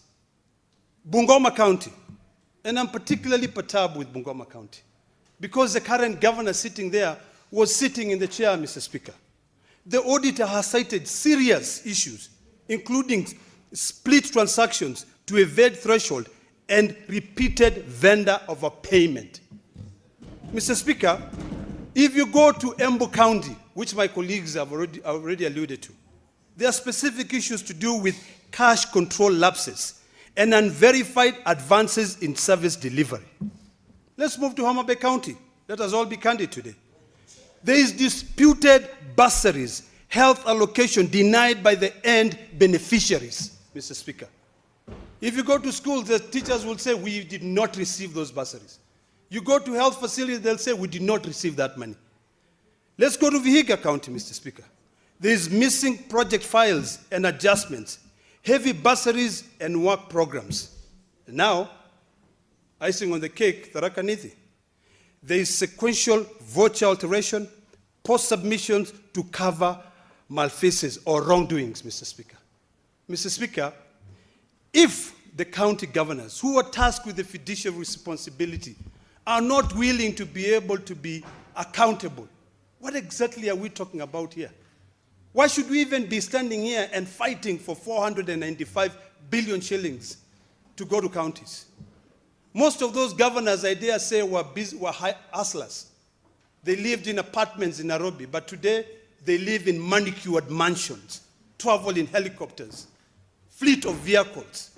And they dare point a finger at this house which is supposed to be oversighting them. Shame on them, Mr. Speaker. Mr. Speaker, accountability or being called to account for what has been sent to you is not harassment. And today I want to tell these governors, you are bringing this to yourself. You traversed your counties and asked for the citizens to vote for you. Do you think that the privileges that we have now, a poor person there, earlier on, Mr. Speaker, we are talking about gangs that are coming up. They are coming up because you cannot sit down there and look at your CIDP and say, I have a problem here. The only thing you can say is that, I don't want to be harassed. Harass my foot, Mr. Speaker. You need to grow some thick skin to know that those who are given so much, a lot is required from them. Mr. Speaker, under Article 125, and I'm glad that you've pointed it out in your communication, it is not please, it is a must. And I want to invite the governors to take the Constitution and reread Article 125 of the Constitution, to take the statute, the Parliamentary Powers and Privileges Act, and read Section 19 of the Parliamentary Powers and Privileges Act.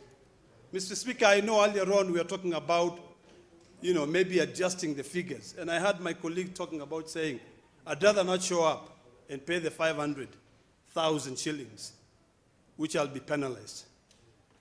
Mr. Speaker, I think it's about time that we do not treat any statute as being static.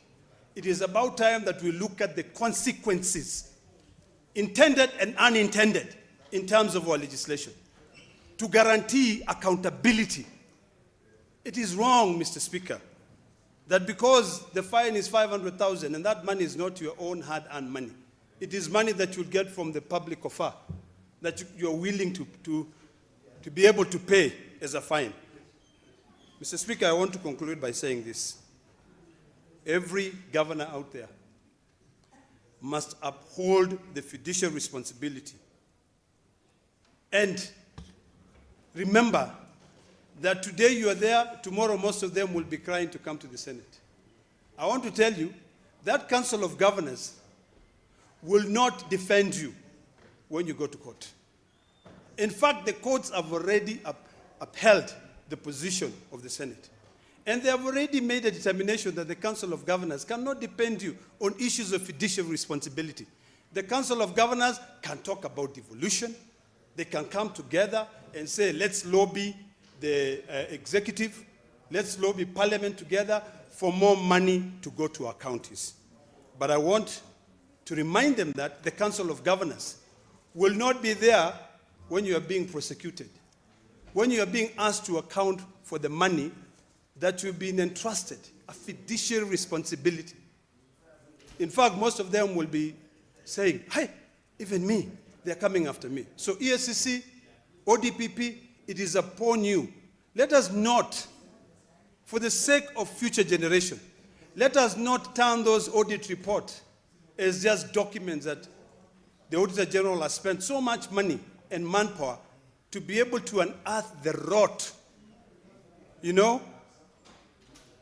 the malpractices that is happening in the counties, and just keep them to collect dust. Let us now take it upon ourselves to make sure that we call these governors to account. And Mr. Speaker, as I sit down, I want to thank you for reiterating it. And I want to spell it out, that the only time that we will be willing to sit down and discuss issues to do with accountability, issues to do with treatment, maybe making sure that when you appear, we don't waste so much time, we deal with your issues, is when you continue attending to this session. Senate itself cannot stop you from coming. This is a constitutional requirement that you must respect. Thank you, Mr. Speaker. Senator Kathuri.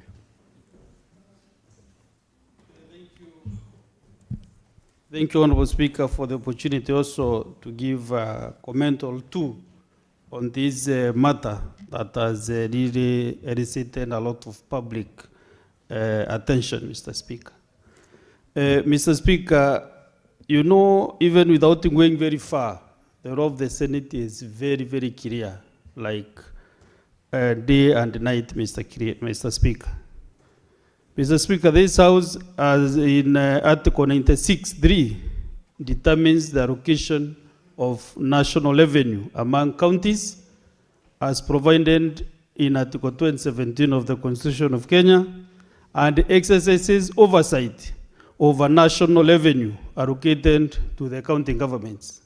Mr. Speaker, even without translating or trying to get letters from the Council of Governors, the Constitution is very clear, Mr. Speaker. What they are requesting you to do, to suspend members of the CPAC committee, not to appear many times in the Senate, that they should be appearing only once during the audit queries process, that is between January and March. Mr. Speaker, you have no power to do that. What they're asking you to do is like to save someone who is going to die, and you have no power, Mr. Speaker, to do that. The Constitution is very clear. You cannot suspend the Constitution, Mr. Speaker. Actually, you should take these people to court because they're actually trying to give you more problems, Mr. Speaker. Therefore, Mr. Speaker, I remember this House since we came in the year 2022. During the financial 2023-24, we allocated 354 billion to the counties. The following year, 24-25, this money went to 387 billion. 25-26, 415 billion.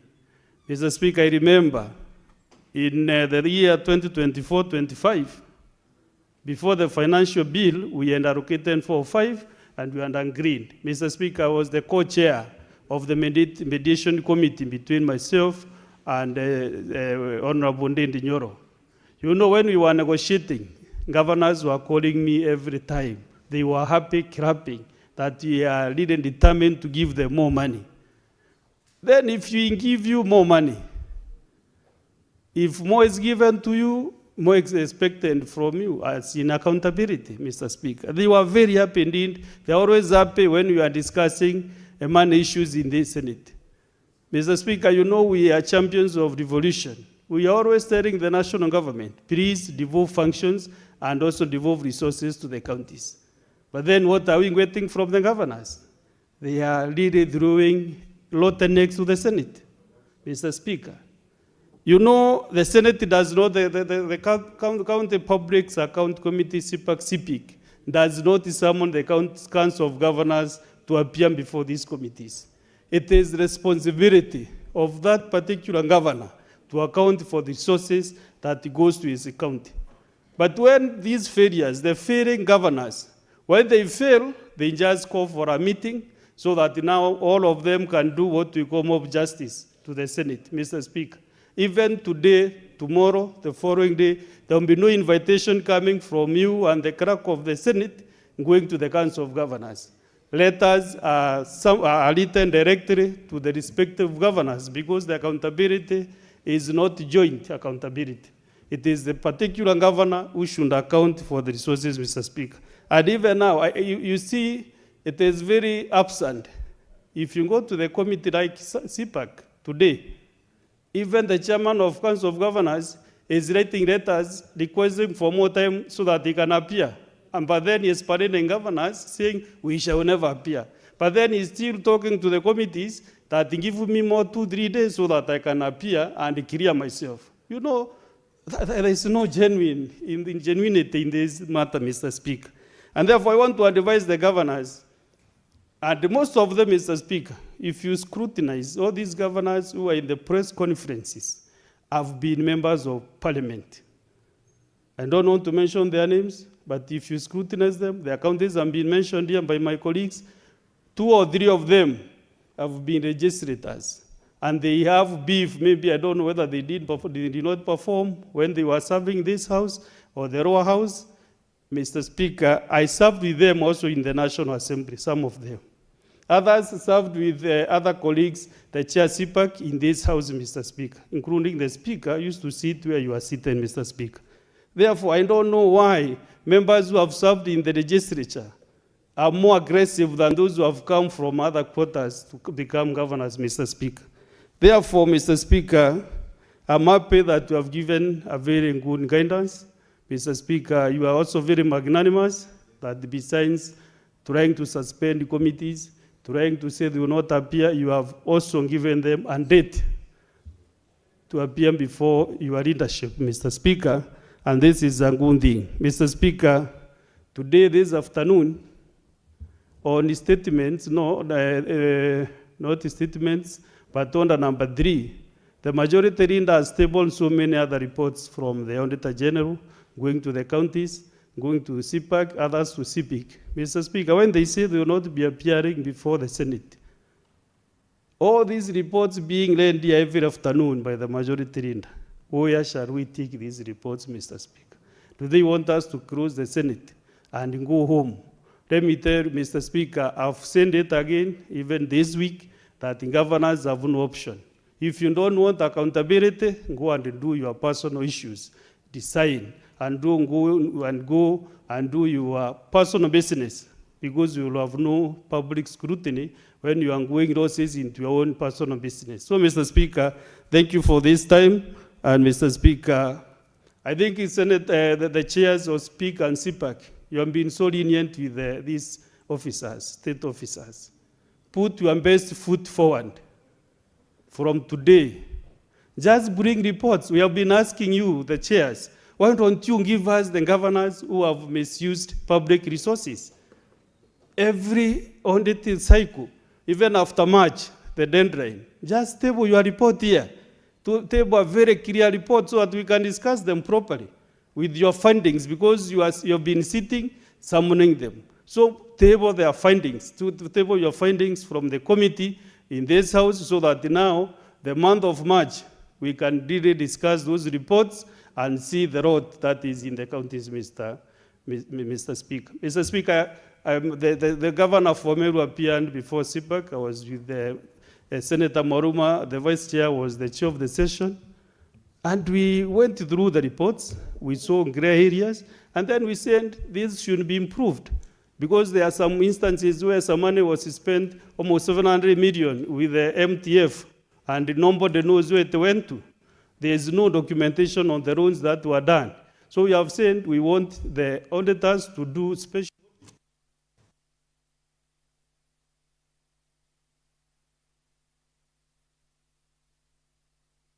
Honorable Senator, you have done 10 minutes. So 1 minute to conclude.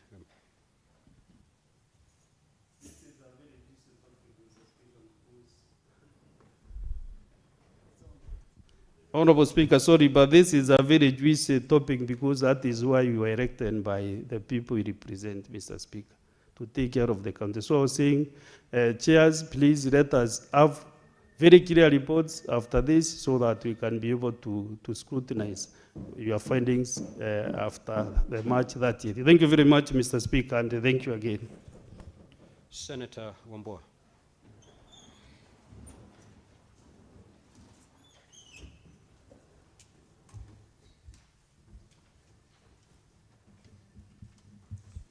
I thank you, Mr. Speaker. Mr. Speaker,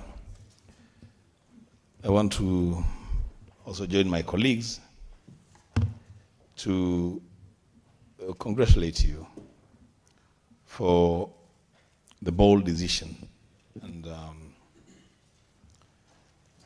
the official communication that you have issued concerning the appearance of governors before committees of Parliament, committees of the Senate. Speaker, number one, it is baffling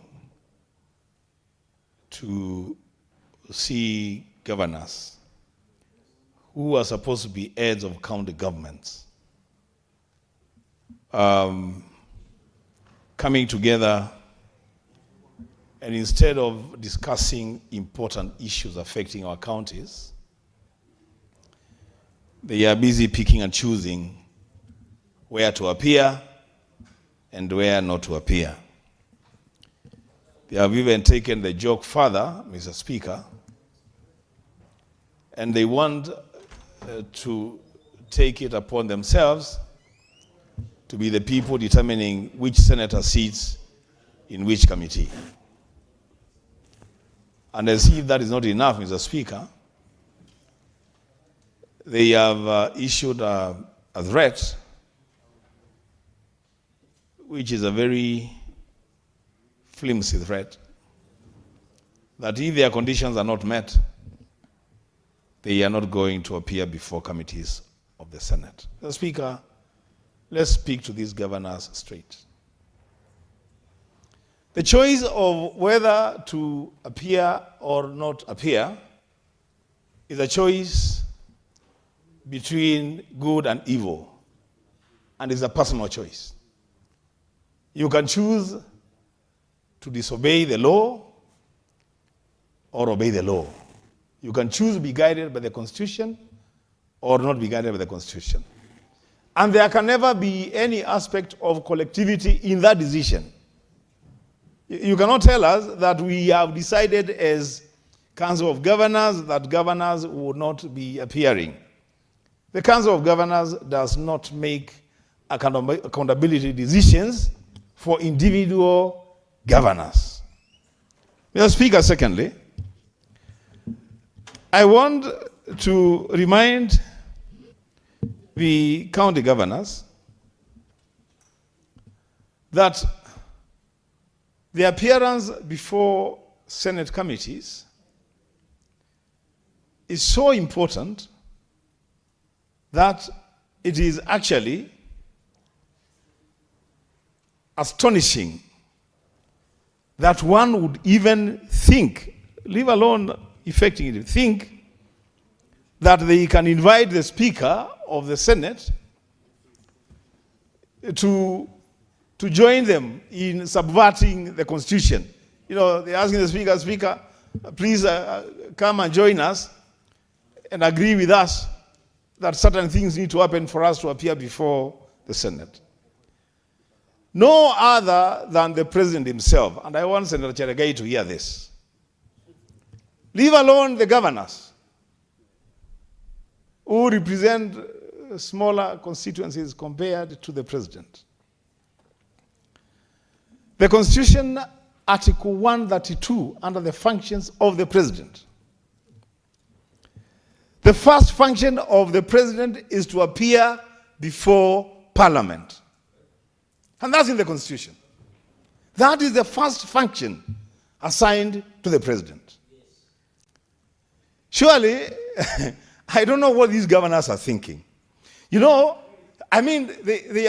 to say, now because they can say they are not going to appear before because they don't want so-and-so sitting in a committee.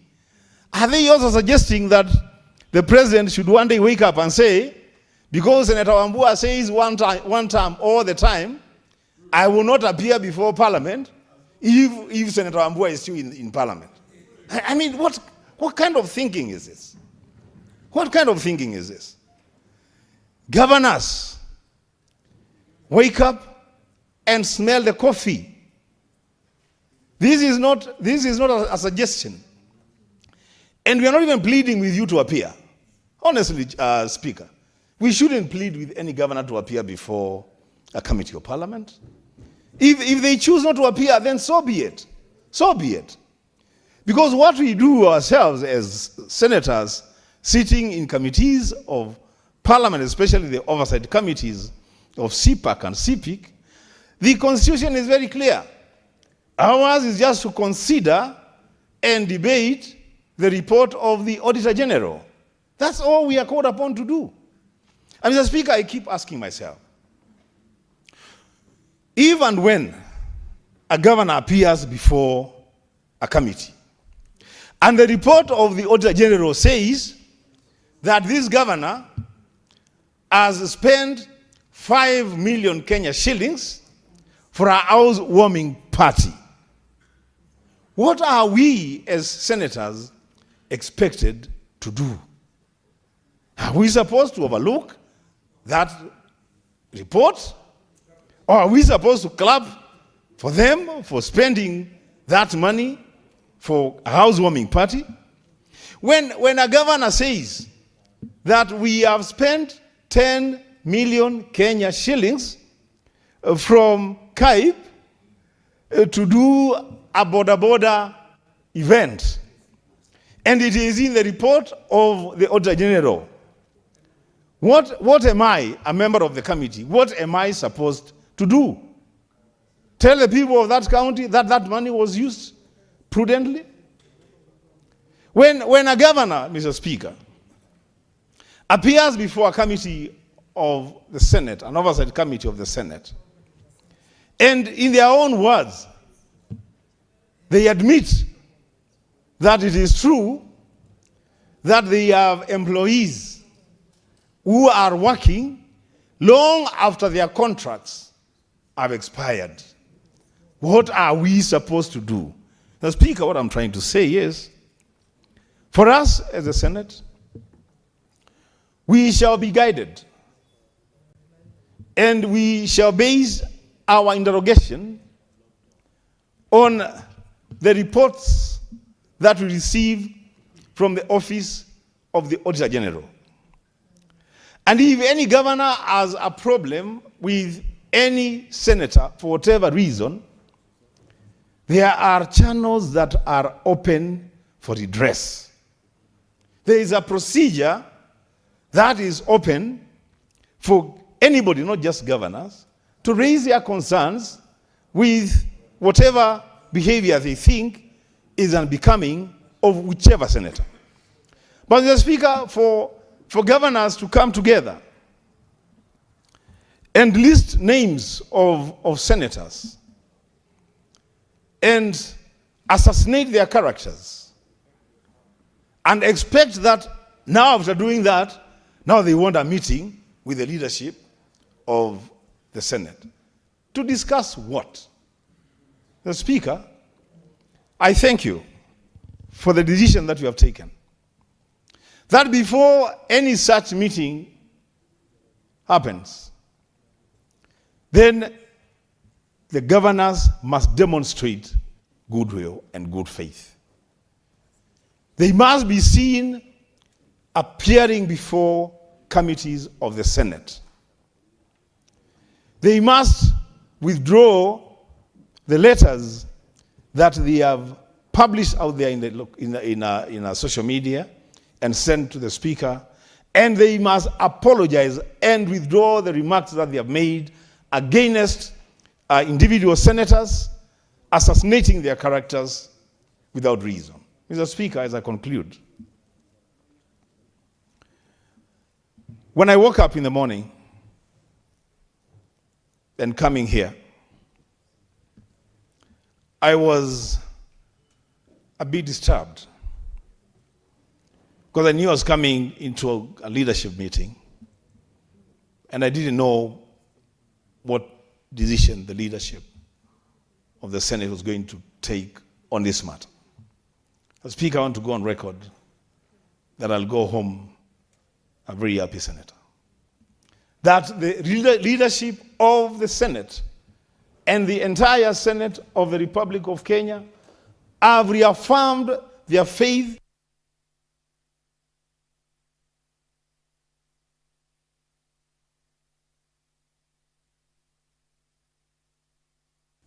Your colleagues have really queued. You see the traffic flow coming to to the chair because they really want to speak on this. But give him 30 seconds just to put the full stop. Mr. Speaker, 30 seconds. Why now, Mr. Speaker? Because of your colleagues. Mr. Speaker, you were given 1 minute just a few minutes ago. I mean, you can't extend the same favor to I'm the Deputy Speaker. Mr. Speaker, surely you can't extend the same favor to... As you are still now, you trace the time. You trace the time. Okay, Mr. Speaker, then I submit. Thank you. Honorable Senators, there is a problem with the system. The request, I can't see most of you on the screen. Therefore, you can request again, especially if you can't see any light on your gadget. If you can't see the light on your gadget, you can be able to.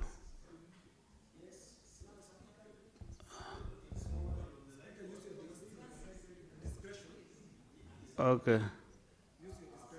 Senator Wafula, Majority Whip.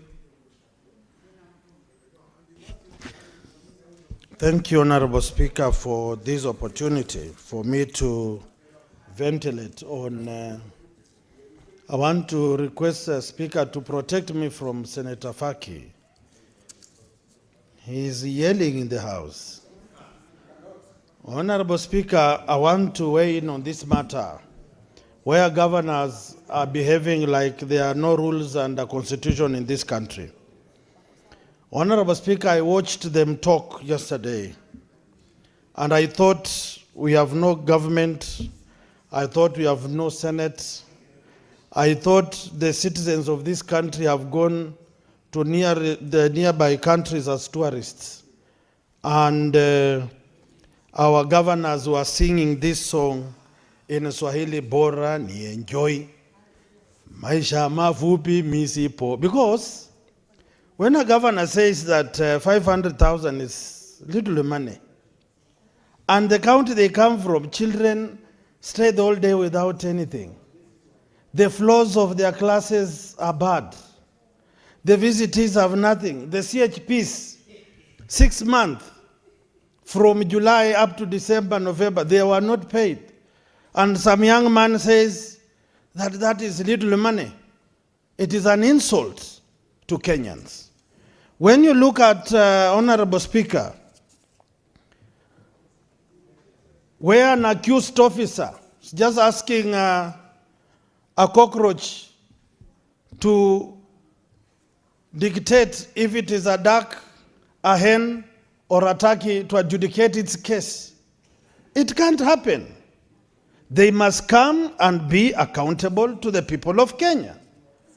It is sad, Honorable Speaker, to note that some of these counties, when you visit, looking at the bills that they incur, You realize that some of the workers on contract for over 10 years, their gratuity has never been paid. And when you ask these people where the money is, they can't tell. When you ask some of these people, when was the last time your workers were promoted? They can't tell. The real workers are not promoted, but the people in the line ministries are promoted.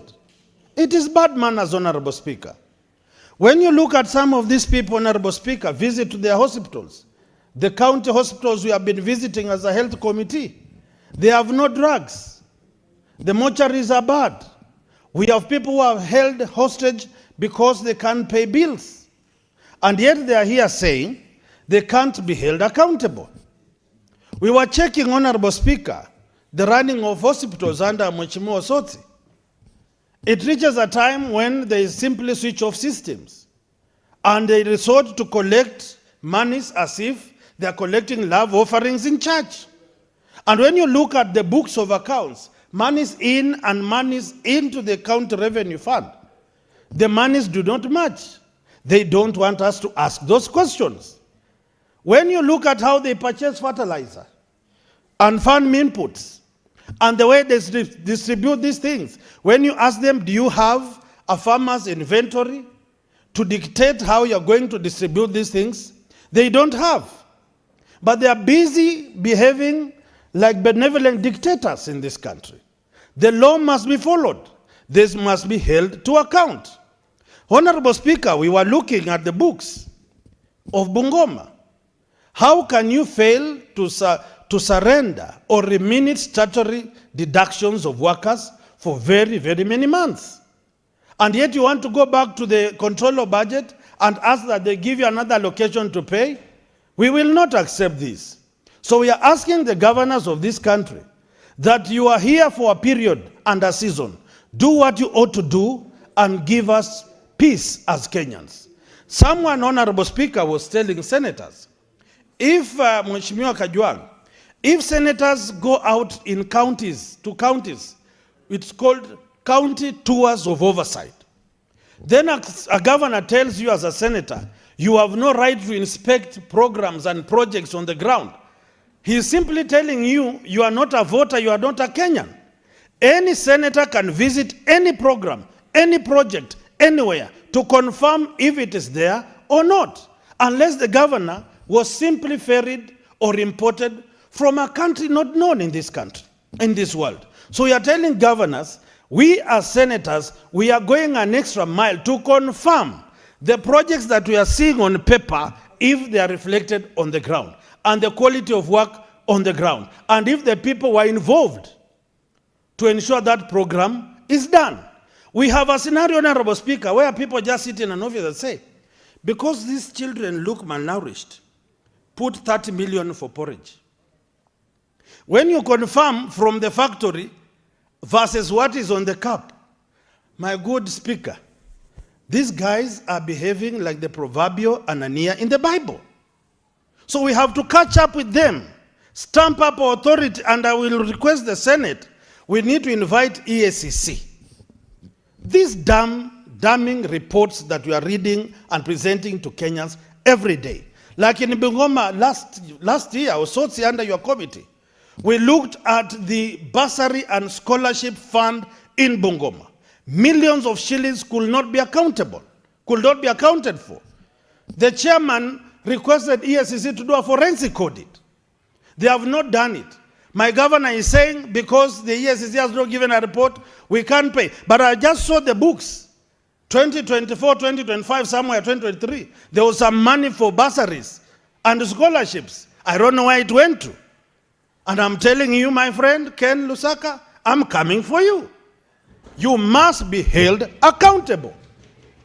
As you enjoy declaring success stories, I was voted to oversight and raise gray areas that are affecting the people, and you cannot, any governor in this country, dictate which voice, which tune, with rhythm, with speed. The senators must execute their work. You must simply come with your books of accounts. And if you have done a mistake, say, I'm sorry. And within which span, I'm going to correct. So, Honorable Speaker, let me stop at this point and assure Kenyans, for Bungoma and the rest of senators, we are united to defend devolution, to propel devolution, and to make people benefit from devolution, not to suffer and regret why we voted in for this new constitution. Thank you, Honorable Speaker. Very well, Senator Ososi. Thank you, Mr. Speaker. Mr. Speaker, as I sit here, I am surprised, and I want to say it's unfortunate, that instead of governors decorating this Senate and celebrating this Senate for the good work that this Senate has done, they are coming out to condemn the Senate. Mr. Speaker, I will explain why. Mr. Speaker, it has been a concern that this House, the previous houses, were actually examining audit reports for the governors who had left office. We were like 4 years behind.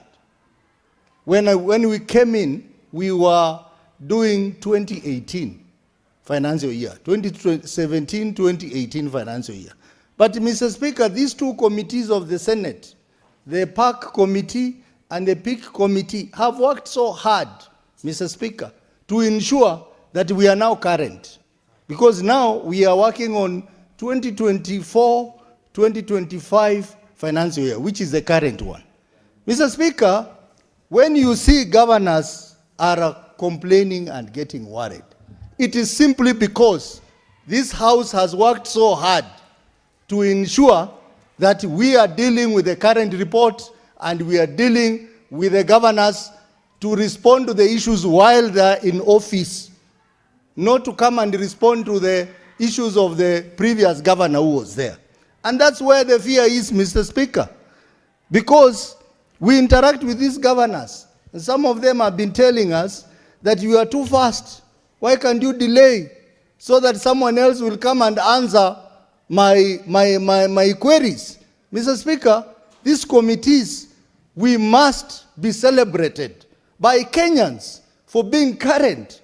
And Mr. Speaker, it is so surprising that the governors who expect us to give them more money are the ones who are trying to derail our work, Mr. Speaker. Mr. Speaker, as you are aware, the same counties are the ones who went to court. The county assembly, the officials of Nairobi County, they went to court to question the report by the county assembly of Nairobi, Alcoholic Drinks Fund, that report was done outside the timelines defined under Article 229 of the Constitution, which require that 3 months after the Auditor General has presented the report before the House must dispense with that report in 3 months.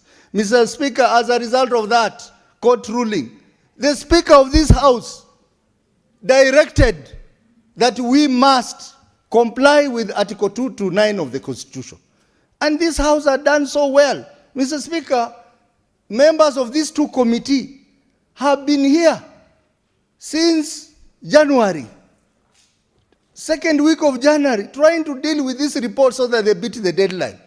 And the governors have been busy going for holidays, going for retreats, lying beside the beaches as we work, only to come out and start saying that the senators are harassing them, are extorting money from them. Mr. Speaker, this tells you how the priorities in our county is misplaced, Mr. Speaker. Mr. Speaker, I want the governors to understand that if this House complies with Article 229 of the Constitution, it means it will be up to date. And therefore, they would rather work with us so that we can compel the National Assembly to adhere to Article 203 of the Constitution that requires that while computing the shareable revenue, you base it on the most current audited reports. That cannot be done if they don't support us. So this is not the time for our governors to take us through the mud, but to support us so that we comply with the provisions of Article 229 so that they can get more money. In fact, more money than 495 billion that the national government is proposing. Mr. Speaker, I want to say that in my committee, the Committee of PIC, we have noted numerous issues in our counties. The water companies in our counties, Mr. Speaker, 95% of our water companies are actually insolvent. They are not making profit. They are not making any money, and they have high non-revenue water, meaning that more than 50% of the water that they generate is not accounted for. But that is the money that is taken into people's pocket, Mr. Speaker. Mr. Speaker, if you go to municipalities, 99% of the municipalities in all the counties, Mr. Speaker, they have not been operationalized. They are not autonomous as required by the law, the Urban Areas and Cities Act. The governors have been appearing before us year in, year out, and they promise they are going to do something about it. But when they come back, they have done nothing, Mr. Speaker. And Mr. Speaker, this House every year appropriates money, the county additional allocation money from World Bank to support these municipalities. And this money is not accounted for, Mr. Speaker. Mr. Speaker, if you look at the funds established in counties, most of the funds that have been established in counties are conduits for corruption, Mr. Speaker. Mr. Speaker, notoriously, there is a fund called Enterprise Fund, where they put in money and they cannot account for that money. They cannot tell you who they have given those loans. And they cannot tell you how they are going to recover. Nearly all the counties. Bursary fund in our counties, Mr. Speaker, the money that is supposed to be helping our children, most of that money is misappropriated, Mr. Speaker. Mr. Speaker, if you look at the hospitals, Mr. Speaker, most hospitals that we review the audit reports, they have issues of accountability. These are the issues that we raise, and governors, all they can say is that we are harassing them. All they can say that we are intimidating them. Mr. Speaker, I am happy they are complaining. They are complaining because Senate is doing its job, Mr. Speaker. We are making them accountable. We are stopping them from stealing, Mr. Speaker. And I want all Kenyans to hear us very loudly that indeed Senate is working for the people of Kenya. Mr. Speaker, when governors complain that my committee is inviting them multiple number of times, we are inviting them multiple number of times, Mr. Speaker, because they have created unnecessary funds in the counties. They have a lot of issues in hospitals. They have a lot of issues in municipalities. They have a lot of issues in water companies, and they are not responding to those issues that we raise, Mr. Speaker. Mr. Speaker, within this short period of 3 months, from January to end of March, my committee is supposed to process 560 audit reports.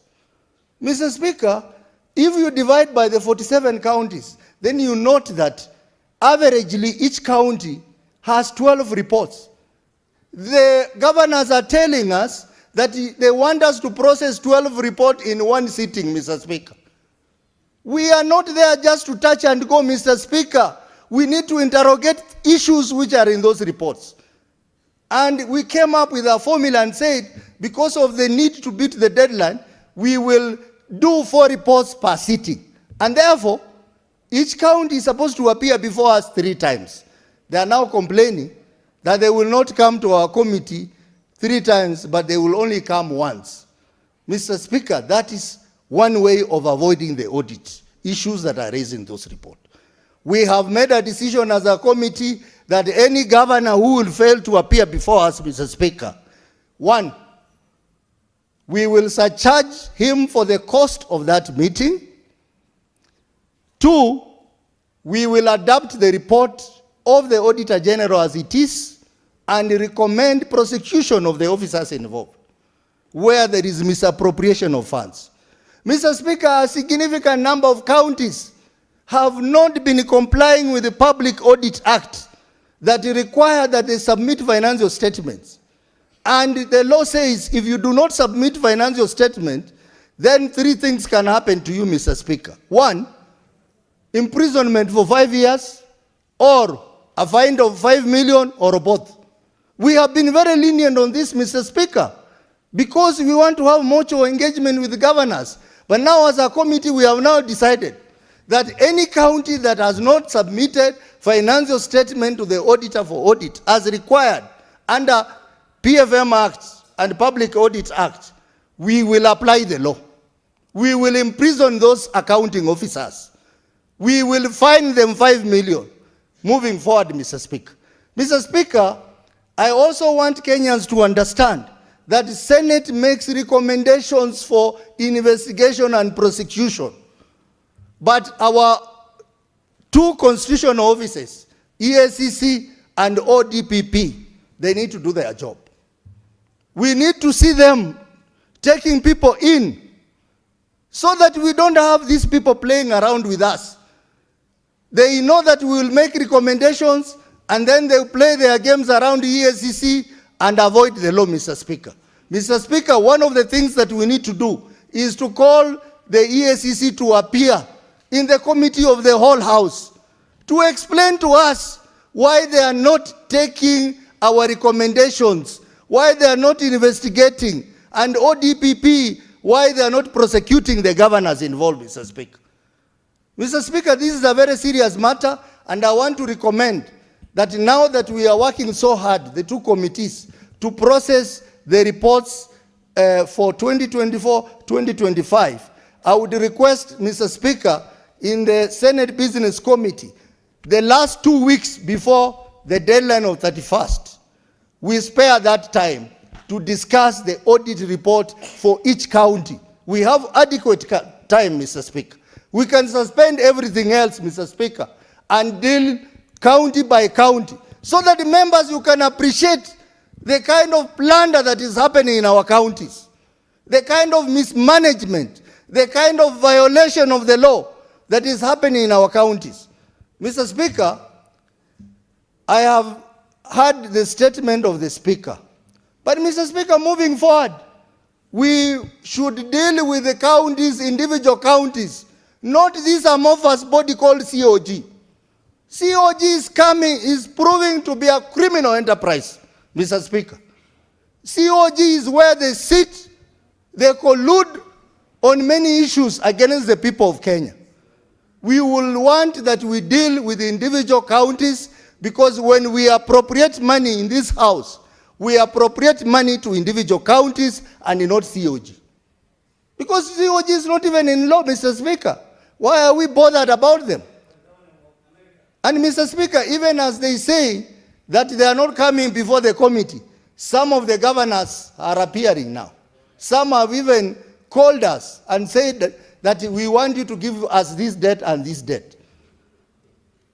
It is just a notorious group of governors who think they are bigger than life, Mr. Speaker, who think that there are small gods, that they should not appear before us. And I want to say the governors who are vocal on what senators are doing are the same governors who have issues in our committees. The governor for Wajir, who is a FCPA and who is the chair of Council of Governors, I want to challenge him why there are so many issues around entities in his county. And yet he claims to be an FCPA. A lot of financial issues, financial misreporting that are happening in entities in water and even hospitals in Wajir, Mr. Speaker. Mr. Speaker, we need to be very firm. We should not be intimidated. I, as a chair of CPIC, I will not be intimidated by any governor.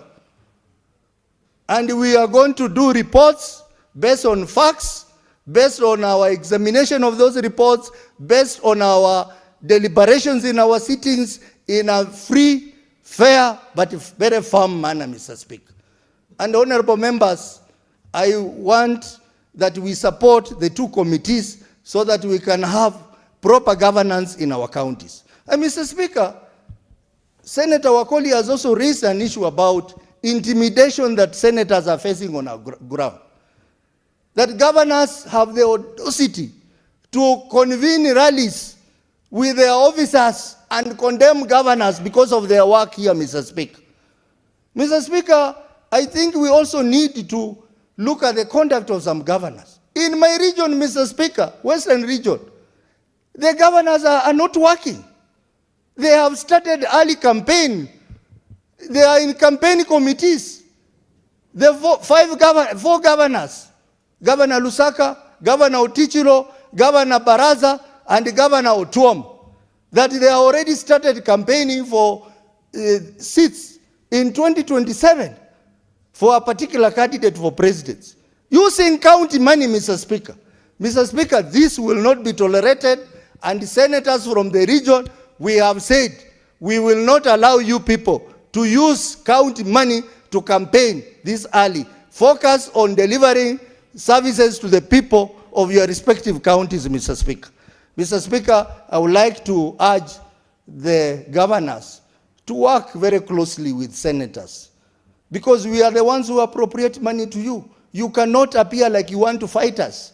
You cannot appear like you want to intimidate us. You cannot appear like you want to tell us when to come and when not to come. And it's very sad, Mr. Speaker, that some of the governors who are promoting this kind of practice have been senators here, Mr. Speaker. I am surprised that my good friend Mutula Kilonzo, who I have respected for years, that today he was supposed to appear before PIC committee, and he writes a letter to say I'm not appearing because of the decision of COG. And I wonder, this is a lawyer, Mr. Speaker. COG is an amorphous body. Why are you making reference to COG and you know its legal standing, Mr. Speaker? Mr. Speaker, we are serving here as senators. Maybe in future we'll be governors. I pray God that I will not be that kind of a governor. I will be a governor who respects the Senate, Mr. Speaker. I'll be a governor who understands the constitutional role of Senate. You cannot change goalposts and say that since you are on the other side, you disregard the Senate. Some of the governors who are making noise, Mr. Speaker, want to be senators here, Mr. Speaker. How will they work as senators when they are ridiculing this house, Mr. Speaker? Governor Wajir wants to be a senator. Governor Tarakanidhi wants to be a senator. And many others who want to be senators, Mr. Speaker. How will they do their work if they come in, they are elected as senators, and they find that they cannot do their oversight role because they are being told, when you are the governor, you did this, you are against Senate, so let us also be against you because you are Senate. Mr. Speaker, I want to urge members, and I want to encourage the House that this year's reports, let's spend quality time on reviewing those reports, debating them before the expiry of the 31st of March deadline, Mr. Speaker.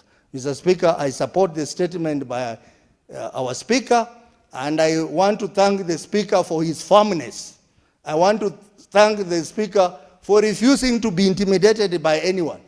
And I also want to ask His Excellency the President, because I know these governors, they want to run around the President for protection, that Mr. President, hear us as senators, that some of those governors who move closer to you, look back at what they are doing in their counties.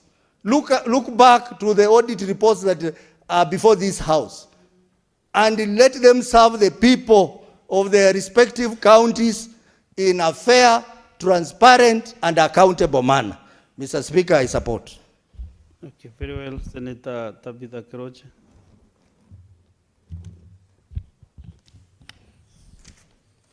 Thank you, Mr. Speaker, sir, for also giving me this opportunity. And I support the statement read by our Speaker, and I really want to thank him for standing with this House. I know today is a very sad day for Kenya because we, the senators, are the hope of devolution. We are the custodian of the devolution. And these are people, the governors today have been shown, they are threatening us and they want to gang us as they've done it to the MCAs. I know they've gagged the MCAs and they think they can do the same thing to the senators. Today is the day our Excellency, our governor, was also supposed to meet the committee of the Public Accounts Committee, but she gave some excuses that she will not be able to come today. And the Nakuru people were waiting for her. I know the Nakuru people are waiting for her because they have a lot of questions to ask. There have been a lot of misappropriation of our funds, and they were really waiting to see her there, being asked the questions that they've been asking, and how she's going to respond to the people of Nakuru. I know she's in China, and she's not on official duty. She's on her private matters. The letter that we were sent to appear to the Public Accounts Committee, we were given this letter more than a week ago. So if she was serious, she could have left whatever she was doing, wherever she was, and come and respond to the people of Nakuru. Because the minute these committees ask these questions, they are not asking them on their behalf, they are asking them on behalf of the people of those counties. There's a lot of queries and a lot of questions that these governors need to answer to the people. Today, if I talk to the governors, I know I've been in the forefront on doing the oversight of our county. I would ask those governors that appeared on the television demanding things that are not in the Constitution from in this house to resign. Mine is to ask them to resign because they don't deserve to be the governors in this country.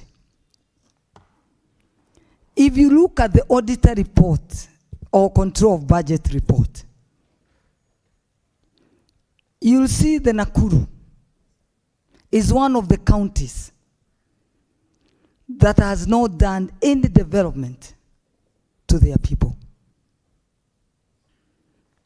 The control of budget says in that auditor report, and I was really waiting for Her Excellency to come, says that 0.9% is the only money that has been put aside for development for the Nakuru people. That is about 90 million. And this is a county that has a 26 billion budget annually. In the same auditor, control of budget report, you'll see our county is operating on 311 accounts on commercial banks, which have not been approved by the control of budget. You'll see the own source revenue potential that has been given to us by the Commission of Revenue Allocation is about 10.9 billion. And when you look, when Her Excellency came to office, she found the previous regime collecting 3.9 billion. She dropped it to 1.6 billion. In that report, the last financial year, now she says she's collected only 700 million. A county that has a potential to collect own source revenue of 10.9 billion. We have 15 revenue streams. 2 streams only can collect over 3 billion. But today, Her Excellency says she collected only 700 million. That is what the Nakuru people wanted our governor to appear to the committee of Public Accounts Committee to answer those misappropriation of funds questions. But now, what our governors are trying to do is to try to gang us so that we don't talk, we don't speak, like the way they've done our MCAs, who are in the first line of oversight, and they refuse to do their job. So they think they are the control of this world or this country of ours. And when we push the revenue to go to our counties, they think now they should not be asked any question. That their work now is to move, as one of our senators have said, they go to Mombasa, sunbathing. Some are flying to America, as you all know, ours, that's what she normally does every time now and then. Even our county people, Nakuru County people, call her Aviator, a governor of Aviator. So that's, we cannot allow that. We will not allow. And I'm very happy with our speaker, that he has agreed to join, to support us, to ensure that this house is not intimidated, is not threatened by governors who have been put to those to those offices by the people that also put us to this house to ensure that we push for revenue to go to their counties and to ensure that we also do the oversight. So I'm very happy today, as one of the senators said, that I go home very happy knowing that we've agreed that we'll stand up for our people. Senators, you may not know, but we are the only hope now remaining to our people. Other people, our governors have let our people down. MCAs have let our people down. MPs have let our people down. It's only the senators who have stood with our people. And I know when the time comes, we will bring the scorecards. They will see the work that we've done for them. You can see now we've brought to the counties, we pushed for 25 million. Now we want to push it to half a trillion. And these governors have the audacity to tell us what to do and what not to do. They better do the work that they were given the people, and they let us do the work that we were given by our people. And we know very well we push for that money, and we ensure that we do the oversight for that money to ensure that the development is being done. My senators, let's keep on. Let's not allow these governors to thinking that the money they are given, that it belongs to them. The money they are given, when they see it in their account, they get to their head. They think they can push everybody in this town. We senators, let's stand firm and ensure that we work for our people, and we ensure that we push for that money to do development. If there is any department of, that has let this Kenya Kwanza government down, it is our governors. It is our governors. Because when the people, the public doesn't differentiate who puts the medicine in the hospitals and who does the roads, they think everything is the national government. They don't differentiate what is for the county and what is for the national government. And that's why you can see some of the areas, the government is suffering. And the opposition is taking advantage of that. They don't want to tell the people that the medicine that is supposed to be put in this hospital is your governor and is the one who has used this money. And I agree with Senator Usosi that even the president, when he comes on the ground, he should be looking who is working with who. He should be looking who is working with who. And the proper mirror to check on our governors is the Auditor General report and the Control of Budget report. When you see that you are working with a governor operating with 311 commercial accounts in a county, you know straight away it's corruption. And corruption is written on her back. So when you walk, in Kikuyu, I think there is a saying that says, if you walk with somebody who is a thief, you also be called like a thief. So I think when His Excellency, our president, comes to the ground to do his work, to launch his project, he should ensure he's not working with those governors because they are letting him down. And we know very well the president is working. But our governors are sleeping or have slept on their job. And you can see now they want to push the senators out of the job that they were given by the people. Your Excellency, our Speaker, Mr. Speaker, sir, thank you so much. We'll continue And thank you for standing with this Senate, because if this Senate is shut by the same said governor, this country is thrown to the dogs, and we will not allow that. Thank you, Mr. Speaker, sir. Well, thank you. Very well. Next is Senator Manzo Daniel. Thank you, Mr. Speaker. Mr. Speaker, when the reports come to us from Auditor General, we then invite a governor to appear before the Senate committee. When the invitation is not honored, Mr. Speaker, then the governor, and for no proper reason, then the governor is summoned. Upon summon, Mr. Speaker, then the governor, if he doesn't show up and does not honor summon, then under standing orders, that governor pays a fine of Kenya shillings 500,000 from his own coffers, not from the county monies.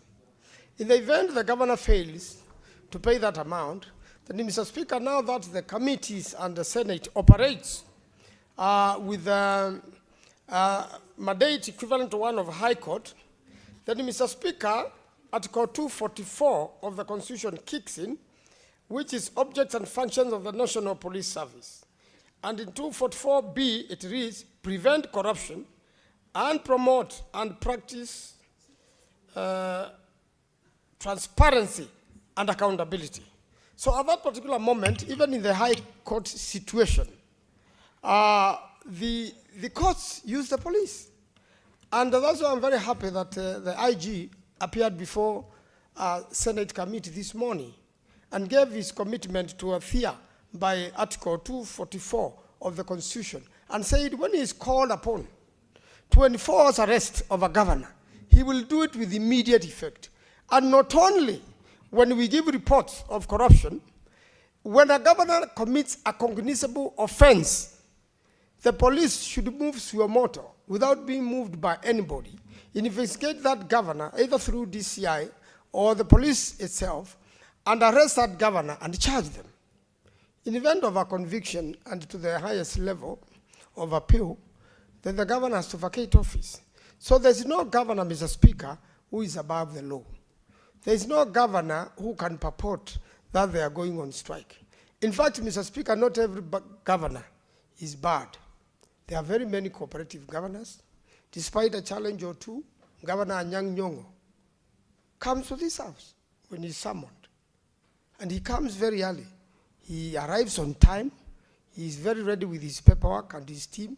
He answers all the questions. And I have never heard him be accused or complaining of having been asked for a bribe or extortion. In fact, most governors who have been senators have performed very well.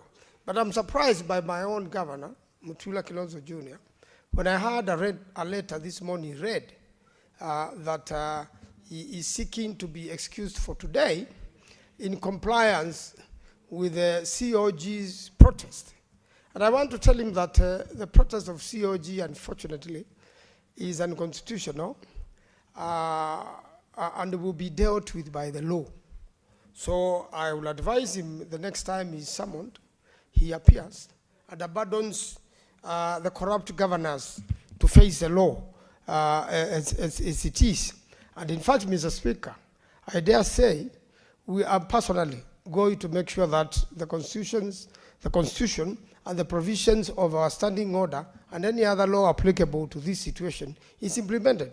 Mr. Speaker, now, for a governor who has been invited and they did not show up, I really want to ask the clerk to summon them.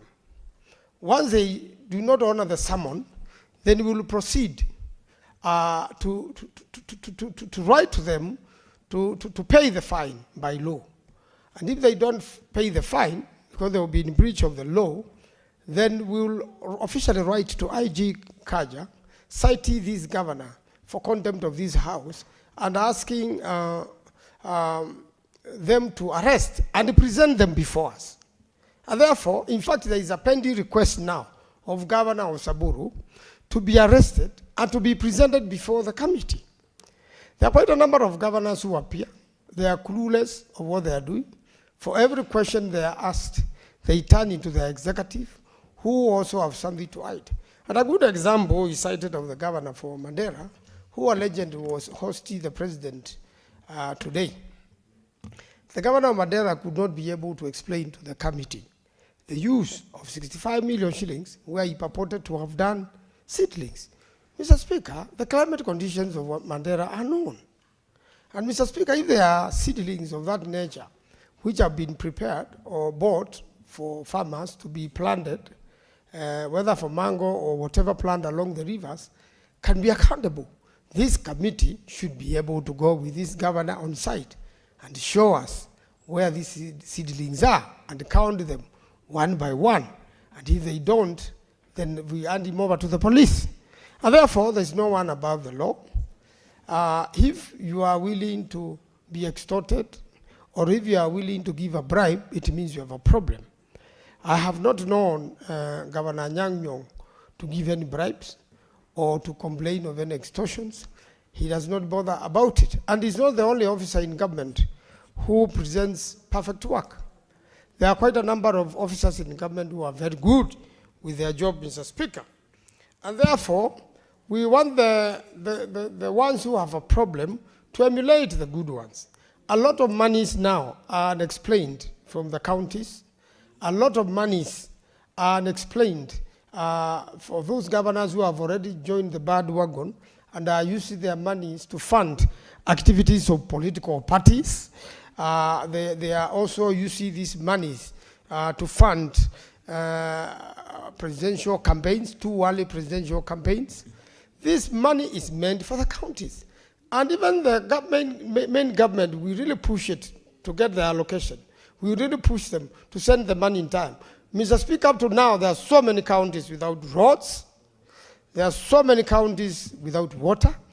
There are so many counties which have dirty hospitals, where there are no incinerators to burn the effluent from the hospitals, which is very dangerous. Their hospitals are dirty. The materials used, the beddings used by patients are very dirty. In fact, such hospitals are even a death trap to people who go there. And a governor who does not even visit that hospital dare say that we should not visit counties.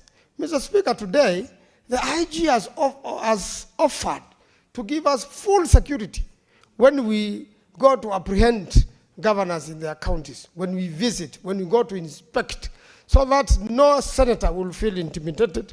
And any governor who obstructs justice then should be charged with immediate effect with obstruction of justice, so that the governors can account for the monies given to them by the public. This is the work of Senate. As I conclude, because I know other members want to contribute, then the Senate is the last source of defense, is the last line of defense of this country. The governors have already intimidated quite a number of counties or colluded with them, and counties are not doing their jobs. So we really want county assemblies to be empowered, Senate to be empowered, so that devolution can work in this country. Mr. Speaker, I do thank you. Let me yield so that other members can contribute. I thank you, Mr. Speaker.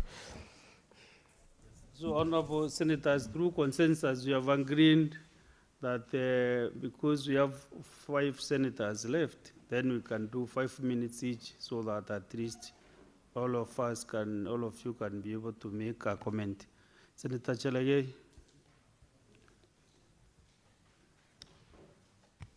Thank you, Mr. Speaker. I agree, because in the interest of time and everybody to get, I'll just make 2 points.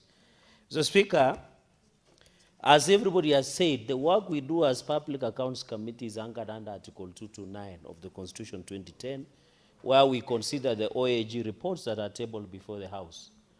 Mr. Speaker, all of us in this House, or anybody who is a holder of public office, took an oath of office, Mr. Speaker, to protect and uphold this Constitution. We are exercising these powers deriving from the people and by the people, Mr. Speaker. Mr. Speaker, I want to warn governors, because when I saw 39 of them who signed a communication, and I'm happy, Mr. Speaker, you have noted they have not sent you a letter having either of my name or the 4 senators that they have alleged they have been named, Mr. Speaker, is very unfortunate. And I And I request, Mr. Speaker, if you grant audience to them on Thursday this next week, they must provide an qualified apology to me and my other 3 colleagues who are mentioned. We are victims of a vicious corruption that is fighting at, Mr. Speaker. I want to challenge Kenyans who have been following public accounts meeting, and you are in one of them, Mr. Speaker. The reason they are naming the 4 of us, myself included, is because we do not tolerate, Mr. Speaker. When the governor buys 3.6 million worth of Christmas tree, does he want us to clap and give him stand ovation? When a governor purchases 55 million worth of seedlings in Mandera, which is a dry area, does he want us to clap for him? When a governor does a housewarming party of a speaker in Vihiga County where there is no drugs in hospital, does he want us to clap for him? When the governor of Nandi Sang uses 41 million to do car hire purchases and car hire services for personal escapades, does he want me to clap for him? No, we will resist, Mr. Speaker. I was embarrassed that the chair of COG, Governor Mohammed Abdullahi, who read the communique from the Mr. Speaker. Can you believe in Wajir town today as we talk, there are people who have been hired to go and collect toilet waste every evening, and he has an audacity to lecture some of us? Can you believe in Wajir town there is no dumping site, Mr. Speaker? And he does lectures as a COG chair. Mr. Speaker, when I see him, look, for example, in Wajir, he was using 195 million shillings on travel for personal escapades in Dubai, South Africa, and America. Yet he puts only 100 million to relief services. Yet Wajir is affected by a drought. Mr. Speaker, he is using 194 million to purchase the purchase of the office furniture of the governor as per the OAG report. Yet he gives 100 million only to emergency services. Yet he has audacity of using close to 200 million to buy the seats. I don't know whether it has a massage those seats or what does that mean? Mr. Speaker, Wajir has a pending bill that grew to 5.5 billion Kenya shillings. 1.5 billion shillings is on statutory deductions. I want to appeal to the EACC to move with speed and prosecute and investigate the Wajir County government and the governor. 1.5 billion, for us who are lawyers in this house, know that when you deduct, you don't remit deductions, that is theft of 1.5 billion, Mr. Speaker. So it is embarrassing, Mr. Speaker, that these people are using the thief in now running away. Mr. Speaker, you have seen in town, when you catch a thief, when they see you, they say, no, this one is the other thief, Mr. Speaker. We want to warn them, Mr. Speaker, that accountability is not a privilege, is not a favor, it is a constitutional implication, Mr. Speaker. Mr. Speaker, as I conclude, there are 3 things I want to request of Kenyans. Do a citizen arrest of any governor who refuses to appear before the Senate. That is what the law provides. I want to appeal to my people of Nandi, whenever you support Governor Sang, do a public citizen arrest, bring him to the Senate, even in makwiny, even in Meru if he refuses, but at least he came, Mr. Speaker. Number 2, when we will be tabling a report, we need to declare some of these governors as unfit to all public office. Because I am going to read Article 2265, Mr. Speaker, in quick succession. If the holder of a public office, including a political office, directs or approves the use of public funds contrary to the law or instructions, the person is liable for any loss arising from the use and shall make good the loss, whether the person remains the holder of the office or not. So I want to warn governors, as they speak, as they yell, as they call themselves excellencies, Mr. Speaker, Article 226, sub-article 5 of the Constitution of Kenya is waiting for them, Mr. Speaker, and they should be punished, Mr. Speaker. Finally, for those governors who are seeking re-election, I want to appeal to the Kenyan voters, punish them by chasing them away to go to their homes and get people who can be held accountable. With those many remarks, Mr. Speaker, I want to say I will not be intimidated, I will not be blackmailed. We shall soldier on, Mr. Speaker, a luta continua, and I yield back.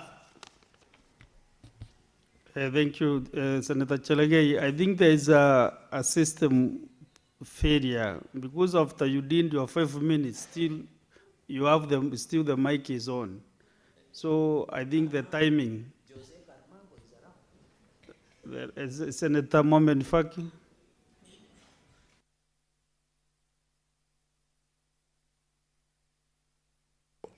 Umemwongezea dakika 5 nyingine kwa sababu wani katika wale washtakiwa wane ambao Mheshimiwa Spika, kwanza nichukue fursa hii kukupongeza kwa taarifa yako ambayo imetetea bunge hili Mheshimiwa Spika.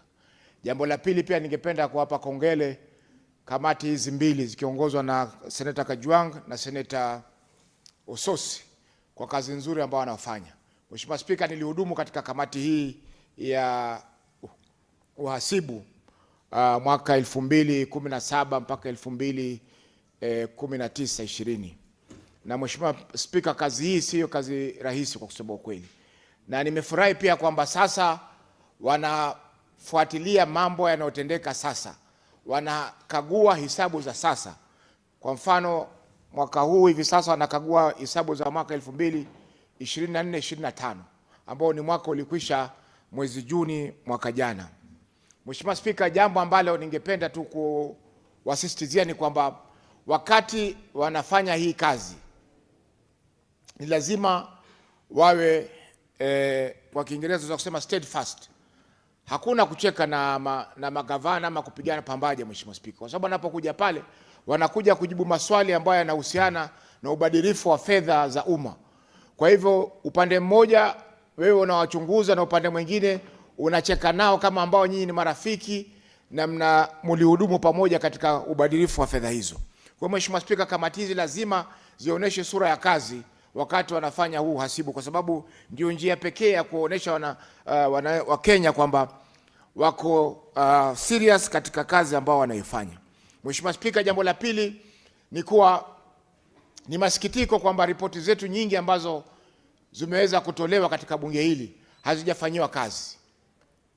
Taasisi za kupambana na ufisadi, taasisi ya ODPP, kiongozi wa mashtaka Mheshimiwa Spika, zimekalia ripoti hizo. Na mbali na ripoti hizo Mheshimiwa Spika, kila siku mara kwa mara wakati kamati hizi zinaangalia hizi kazi, wanatoa maagizo kwa EACC, wanatoa maagizo kwa ODPP kwamba swala hili lichunguzwe na hatua zichukuliwe kabla ya mambo kwenda mbali. Lakini Mheshimiwa Spika, inachukua muda kwa kamati hizi kwa taasisi hizi mbili kuendeleza uchunguzi na vile vile kuchukua hatua hata kama kuna uwazi kwamba pesa zimeweza kubadilishwa, kupotea na kuweza kufanyika ubadilifu wa fedha na gavana wanaohusika. Mheshimiwa Spika, ni kinyume na maadili kwa magavana hawa kupitia kwa baraza lao kusema kwamba wao ndio waweze kuchagua kamati, wao wanaweza kuchagua wanakamati, na kesho pia watasema sisi tunataka tuchague prosecutor huyu ama tuchague jaji huyu kwa sababu tunaona kwamba huyu aliyeko hawezi kutufanyia haki. Mheshimiwa Spika, hiyo haiwezi kukubalika kwa sababu hakuna mtu ambaye anajihukumu mwenyewe. Lazima wenye kuhukumu na wenye kuchunguza wawe ni watu tofauti na yule mshtakiwa ambaye yuko mbele ya mahakama. Mheshimiwa Spika, jambo la mwisho ni kwamba komiti inafuatilia ripoti ambazo zimefanywa na maauditor. Na kabla ripoti kuletwa hapa Mheshimiwa Spika, auditor huwa anampa nafasi gavana ama anampa nafasi ile county husika kutoa ripoti ya yale mambo ambayo yameonekana kwamba yamefanyika kinyume na sheria. Mwisho wa mwaka Mheshimiwa Spika, tarehe 30 Juni, county hizi zina nafasi ya miezi 2 kutengeneza ripoti zao. Baada ya kutengeneza hizi ripoti Mheshimiwa Spika, auditor anakuja anachunguza vile vitabu. Na baada ya kuchunguza anatoa ripoti yake na ile ripoti inapelekwa kwa serikali ile ya county na serikali ya county ina siku 30 ya kujibu. Baada ya kujibu Mheshimiwa Spika, ndio ripoti ya auditor inaletwa hapa kwa yale mambo ambayo yameweza kuchunguzwa na kuonekana kwamba hayafai. Lakini Mheshimiwa Spika, licha ya hivyo county hizi bado hutaka muda zaidi. Watakuja hapa waseme kwamba hii ripoti hatukutengeneza, hatukuweza kuijibu kwa sababu tulikuwa hatuna rekodi. Na visingizio vingi vingine ambavyo wanaweza kutumia kuweza kuchelewesha mchakato wote wa hii kazi ambayo inafanyika na kamati hizi. Kwa hiyo Mheshimiwa Spika, wakati wa kubembelezana umekwisha. Wengi hivi sasa wanakuja kulalamika waombe waweze kupewa muda. Lakini Mheshimiwa Spika, tukiangalia kwamba kamati inatakana itoe ripoti kufikia tarehe 31 Machi na inaangalia hisabu za kaunti 47. Mheshimiwa Spika, hiyo ni kazi kubwa sana kufanyika kwa muda wa miezi miwili. Kwa hiyo Mheshimiwa Spika,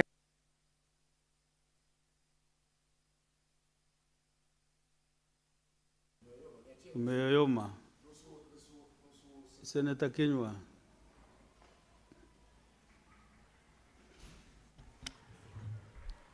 Asante sana Spika kunipa fursa hii. Kwanza kabisa nataka kushukuru Spika kwa taarifa nzuri ambayo ulisoma, na vile vile kushukuru uongozi wa jumba hili kwa msimamo wao dhabiti na kusimama kidete kutetea na kuheshimika kwa nyumba hii. Bwana Spika, kamati ya uhasibu inayoongozwa na Senator Kajwang pamoja na kamati hiyo nyingine ambayo inaongozwa na Osotsi, nataka kuwapongeza kwa kazi nzuri waliofanya. Bwana Spika, ukisikia kuna hivi vizingizio ambavyo vinaletwa na hawa magavana kusema ya kwamba kuna maseneta waliowataja wanawaitisha hela. Bwana Spika, hakuna mtu yoyote anaweza kukuitisha hela. Nilimsikiza gavana wa kutoka Kisii akisema ya kwamba ati wewe atakapoitwa utasema wewe nilikupatia. Bwana Spika, ikiwa umefanya kazi ambayo unapaswa kuifanya, umefanya kwa makini bila shida yoyote, ni mambo gani haya unasema ya kuhusu hela? Maseneta hawa wamefanya kazi ambayo wanapaswa kufanya, na nataka kuwapongeza na waendelee na mtindo huo huo wa kuziangazia kaunti hizi. Bwana Spika, nikiangalia majina yaliyopeanwa ni maseneta ambao wanawauliza maswali magumu. Seneta Sifuna, Seneta Kajwang, Seneta Cherargei. Baada ya hao kuulizwa maswali magumu, hawezi wakajibu. Nilimsikiza Seneta Governor akiulizwa swali kuhusu mbegu, hakuweza kujibu vile ambavyo ametumia hela zaidi ya milioni 55. Lakini baada ya hapo sasa wameleta visingizio kusema seneti inafanya. Sisi tunafanya kazi hapa katika kamati zetu tukiongozwa na katiba, tukiongozwa na katibu za kudumu za seneti hii. Kwa hivyo Bwana Spika, mtu yoyote kusema kuhusu kamati hii ni kuonyesha ishara ya kwamba unajaribu kudhihaki seneti hii kwa kazi yake. Bwana Spika, tutalinda, tutatetea katiba ya nchi hii kwa jino na ukucha, kwa sababu hiyo ndio kazi yetu Bwana Spika. Na inapaswa ijulikane wazi Bwana Spika, sisi katika seneti hii hakuna mtu yoyote mwingine anapaswa kuja kutuambia, kwa sababu nimesikia wanasema ya kwamba ati kamati hiyo inapaswa wengine waondolewe, wabadilishwe. Mimi msimamo wangu Bwana Spika, kama ni kubadilishwa, wabadilishwe, na mwenyekiti akuwe ni Kajwang, naibu wake akuwe ni Mwaruma, na wale wanakamati warudishwe wao, kwa sababu wamefanya kazi ambayo inapaswa na wamefinya vizuri. Ndiposa magavana wamejikusanyika na kusema ya kwamba watakuja wakati hii kamati itabadilishwa. Lakini hiyo haitawezekana kwa sababu Spika, umesema vizuri sana katika taarifa yako ya kwamba hakuna mkutano wowote, na mkutano ambao umetaja mtakutana nao tarehe 26 utawezekana tu ikiwa wao watafuatilia kukuja katika vikao vya seneti na kuleta taarifa ambazo wanaulizwa kuleta. Bwana Spika, Bwana Spika, haiwezekani seneti hii ni nzuri tu wakati sisi tunapigana kufa kupona kuongeza pesa zinazoenda katika gatuzi zetu. Ni hivi juzi tu Bwana Spika, hata kwetu Laikipia tulikuwa hapa tunang'ang'ana ndio hela ziweze kuongezeka.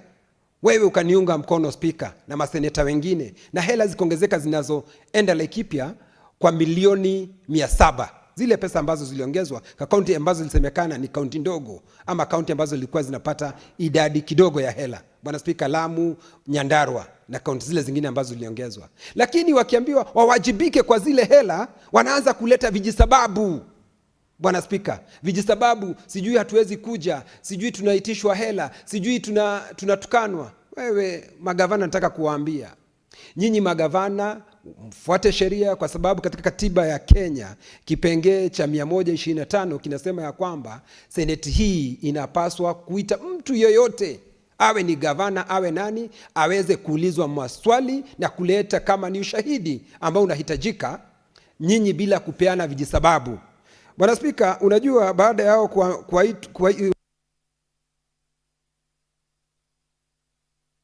next is Senator Veronica Waheti Maina.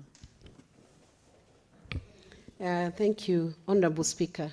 I stand in support of the communication that has been given by you, Mr. Speaker, giving direction to the statement that was given by the Council of Governors, led by the chair, who read out what I would call a very alarming statement. Alarming because Council of Governors has been entrusted with national revenue resources that are disbursed to the counties. In fact, I am surprised because most of the governors that we have are people who are very well educated, very well schooled, who have been given an opportunity to serve counties in this republic. And they very well know that the Senate serves to protect the interests of the counties in line with Article 96. I'm also very sure that governors know that Senate determines allocation of national revenue among counties. And this is very well provided in Article 217, and Senate exercises oversight of a national revenue that has been allocated to the counties. Honorable Speaker, what is shocking is, in the current financial year, a whopping sum of 415 billion has been disbursed to the counties or is in the course of being disbursed to the counties. And Speaker, the PAC committee, the Senate Public Accounts Committee, is mandated under Article 229 to carry out the work of oversight over how those resources are being spent within the counties.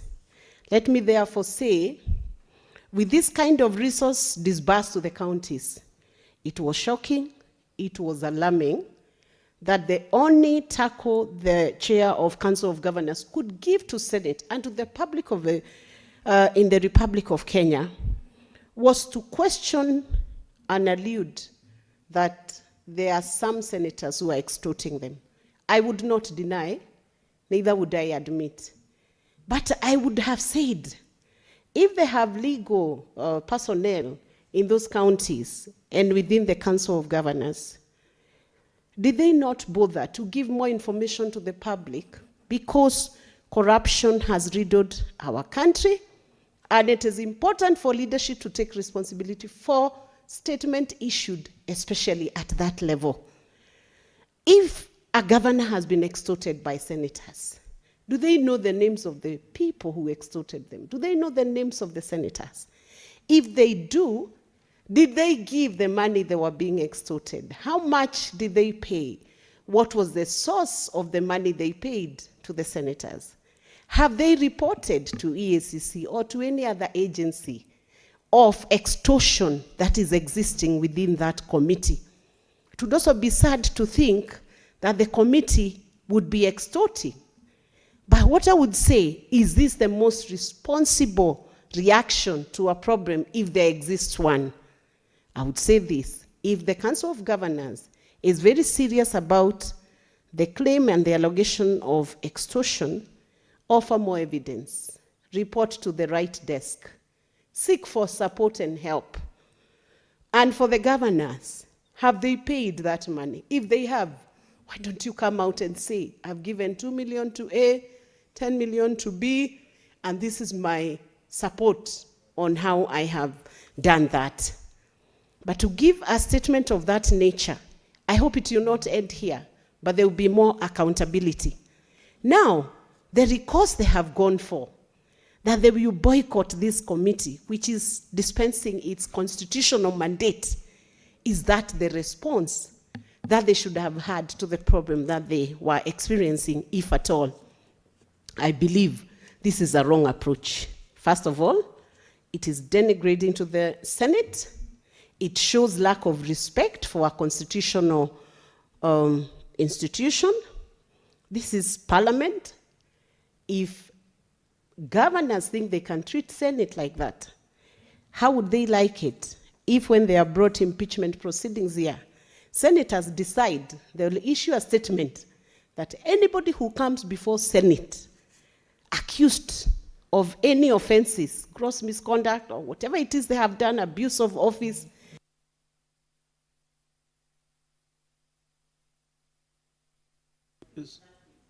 give one minute. How would they like it if Senate decided to act against the Constitution and decided to say any governor who comes for impeachment before Senate will be found guilty without any trial? Would that be a proper recourse for Senate? I want to put it to the chair of Council of Governors, from wherever he's watching, because I know you watch Senate, that the statement he has given is equivalent to if Senate took law into their hands and decided every governor who comes here is already guilty before any explanations or before any form of a trial. So I want to say this. If you are summoned by PEC and you do not appear as a governor, you know what that means. Either you have no explanation or you do not want to account for public resources, and that already speaks into your conduct in how you most likely handled the resources. You don't have that option. There will be consequences from the Senate. So the best thing is if you are summoned, don't take the group mentality that you will not appear, because when it becomes an issue of being responsible to answer to those summons, you'll be held personally responsible for any summons that you do not. Thank you. Next is Senator Kale Nyam.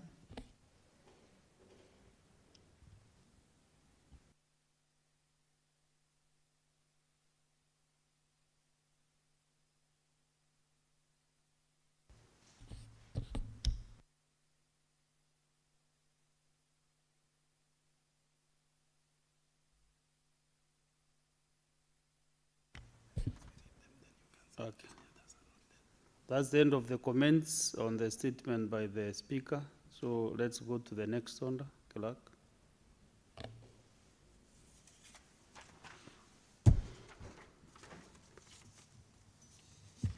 Order number 8, the Public Service Internship Bill, National Assembly Bills number 63 of 2022, first reading.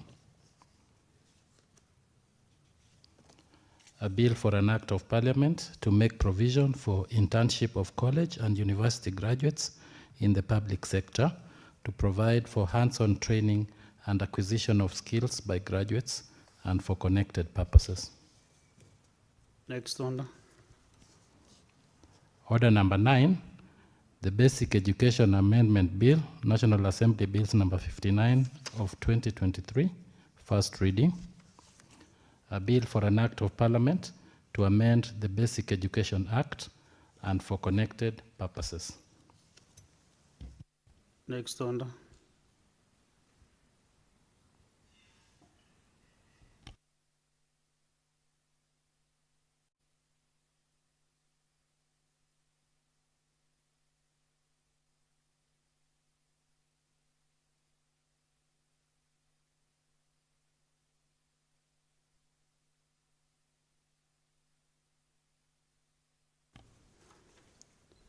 Honorable Senators, from order number 10, order number 11, no, sorry, order number 11. I've looked at all these business, the motions and bills, and I can see none of the movers is around.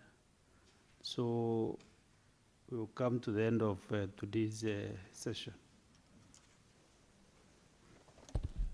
Canalize.